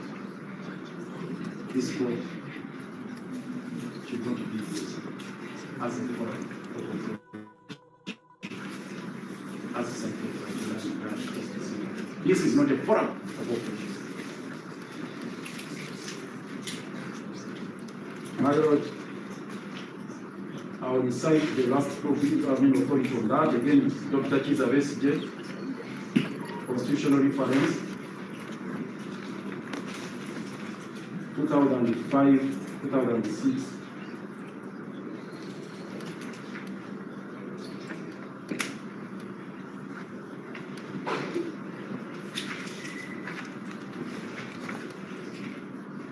My Lord, on page 8 of that decision, the Constitutional Court unequivocally proclaimed on page 8 that we turn to Article 26, Clause 6, B and C. We accept the general position as stated by both the Council that the court has no discretion to grant or not to grant bail after the accused has shown that he or she has been on remand in custody for 60 days before trial or 180 days before committal to the High Court. As regards Article 23, 6C, this is specific now in this particular case, where the accused person has been in custody for 180 days on an offense tried by High Court only, and has not been committed to the High Court for trial, that person shall be released on bail on reasonable conditions. Like Article 23(6), the court has no discretion to refuse to grant bail to such a person. In both Article 26(6)(B) and C, the court has discretion to determine the conditions for bail. My Lord, this is binding on this honorable court. This is a constitutional court decision. I don't need to emphasize the point that it is binding. What I need to emphasize again, the right to bail, as was, the sanctity of liberty, as it was explained in that decision on page 11, where the burden is cast on you to balance the two imperatives. There are two imperatives, and these are captured here. The needs of society to be protected from lawlessness, and the considerations which flow from people being remanded in prison custody, which adversely affects their welfare and that of their families, and not least the effect on prison remand conditions if large numbers of unconvicted people are remanded in custody. My Lord, these are some of the imperatives. And finally, in page 12,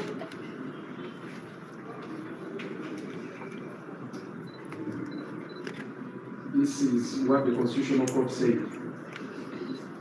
Remanding a person in custody is a judicial act, and as such, the court should be summoned its judicial mind to bear on the matter before depriving the applicant of their liberty.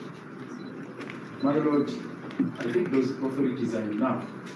But probably I also cite one of the FHRI, the last one now, because it was also cited by my friend here, Mr. Mpanga. I'll go to page 36, still on the significance of this right to liberty. The institution of bail is meant to protect and guarantee the fundamental rights of the individual to liberty, the presumption of innocence and the due process of the law on the one hand, and the societal interests on the other. The most important condition is that the accused will return up to his trial and will not interfere in any of the evidence. My Lord, it's about again putting emphasis on the right to liberty.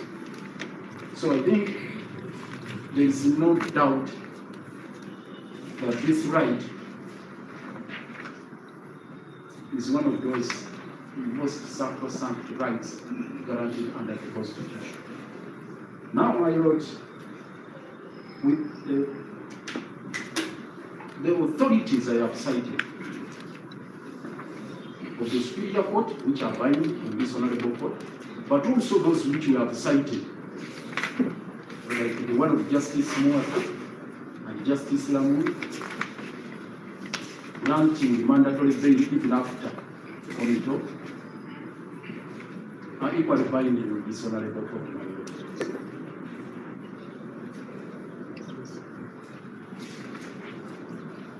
We would like to cite the case of Semogere and others versus the Attorney General, Constitutional Appeal number 1 of 2002, on the question of doctrine of precedent, where the Supreme Court, my lord,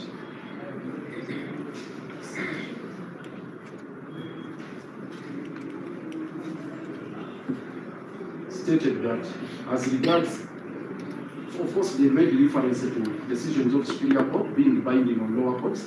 I don't need to waste your time on that, my lord. But when talking about decisions of your brother and sister justices of the High Court, judges of the High Court, they say as regards its own decisions, the decisions of this court, it would normally be bound by them, except under the following circumstances. One, that the court is entitled and bound to decide which of the two conflicting decisions of its own it will follow. If there are two conflicting decisions, there you have discretion to choose which one to follow. You may not necessarily be bound. But in this particular case, my lord, the decisions are consistent. That even after remand, another committal, mandatory bail still stands. So that first proviso is not applicable. The second proviso is that if court is satisfied that the decision was given by impurity,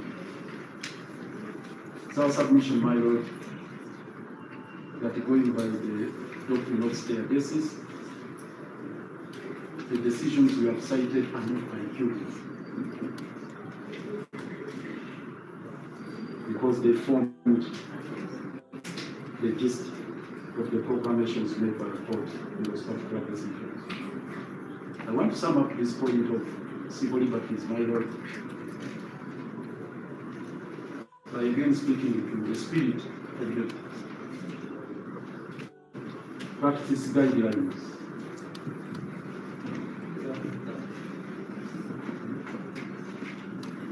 My lord, the practice guidelines on bail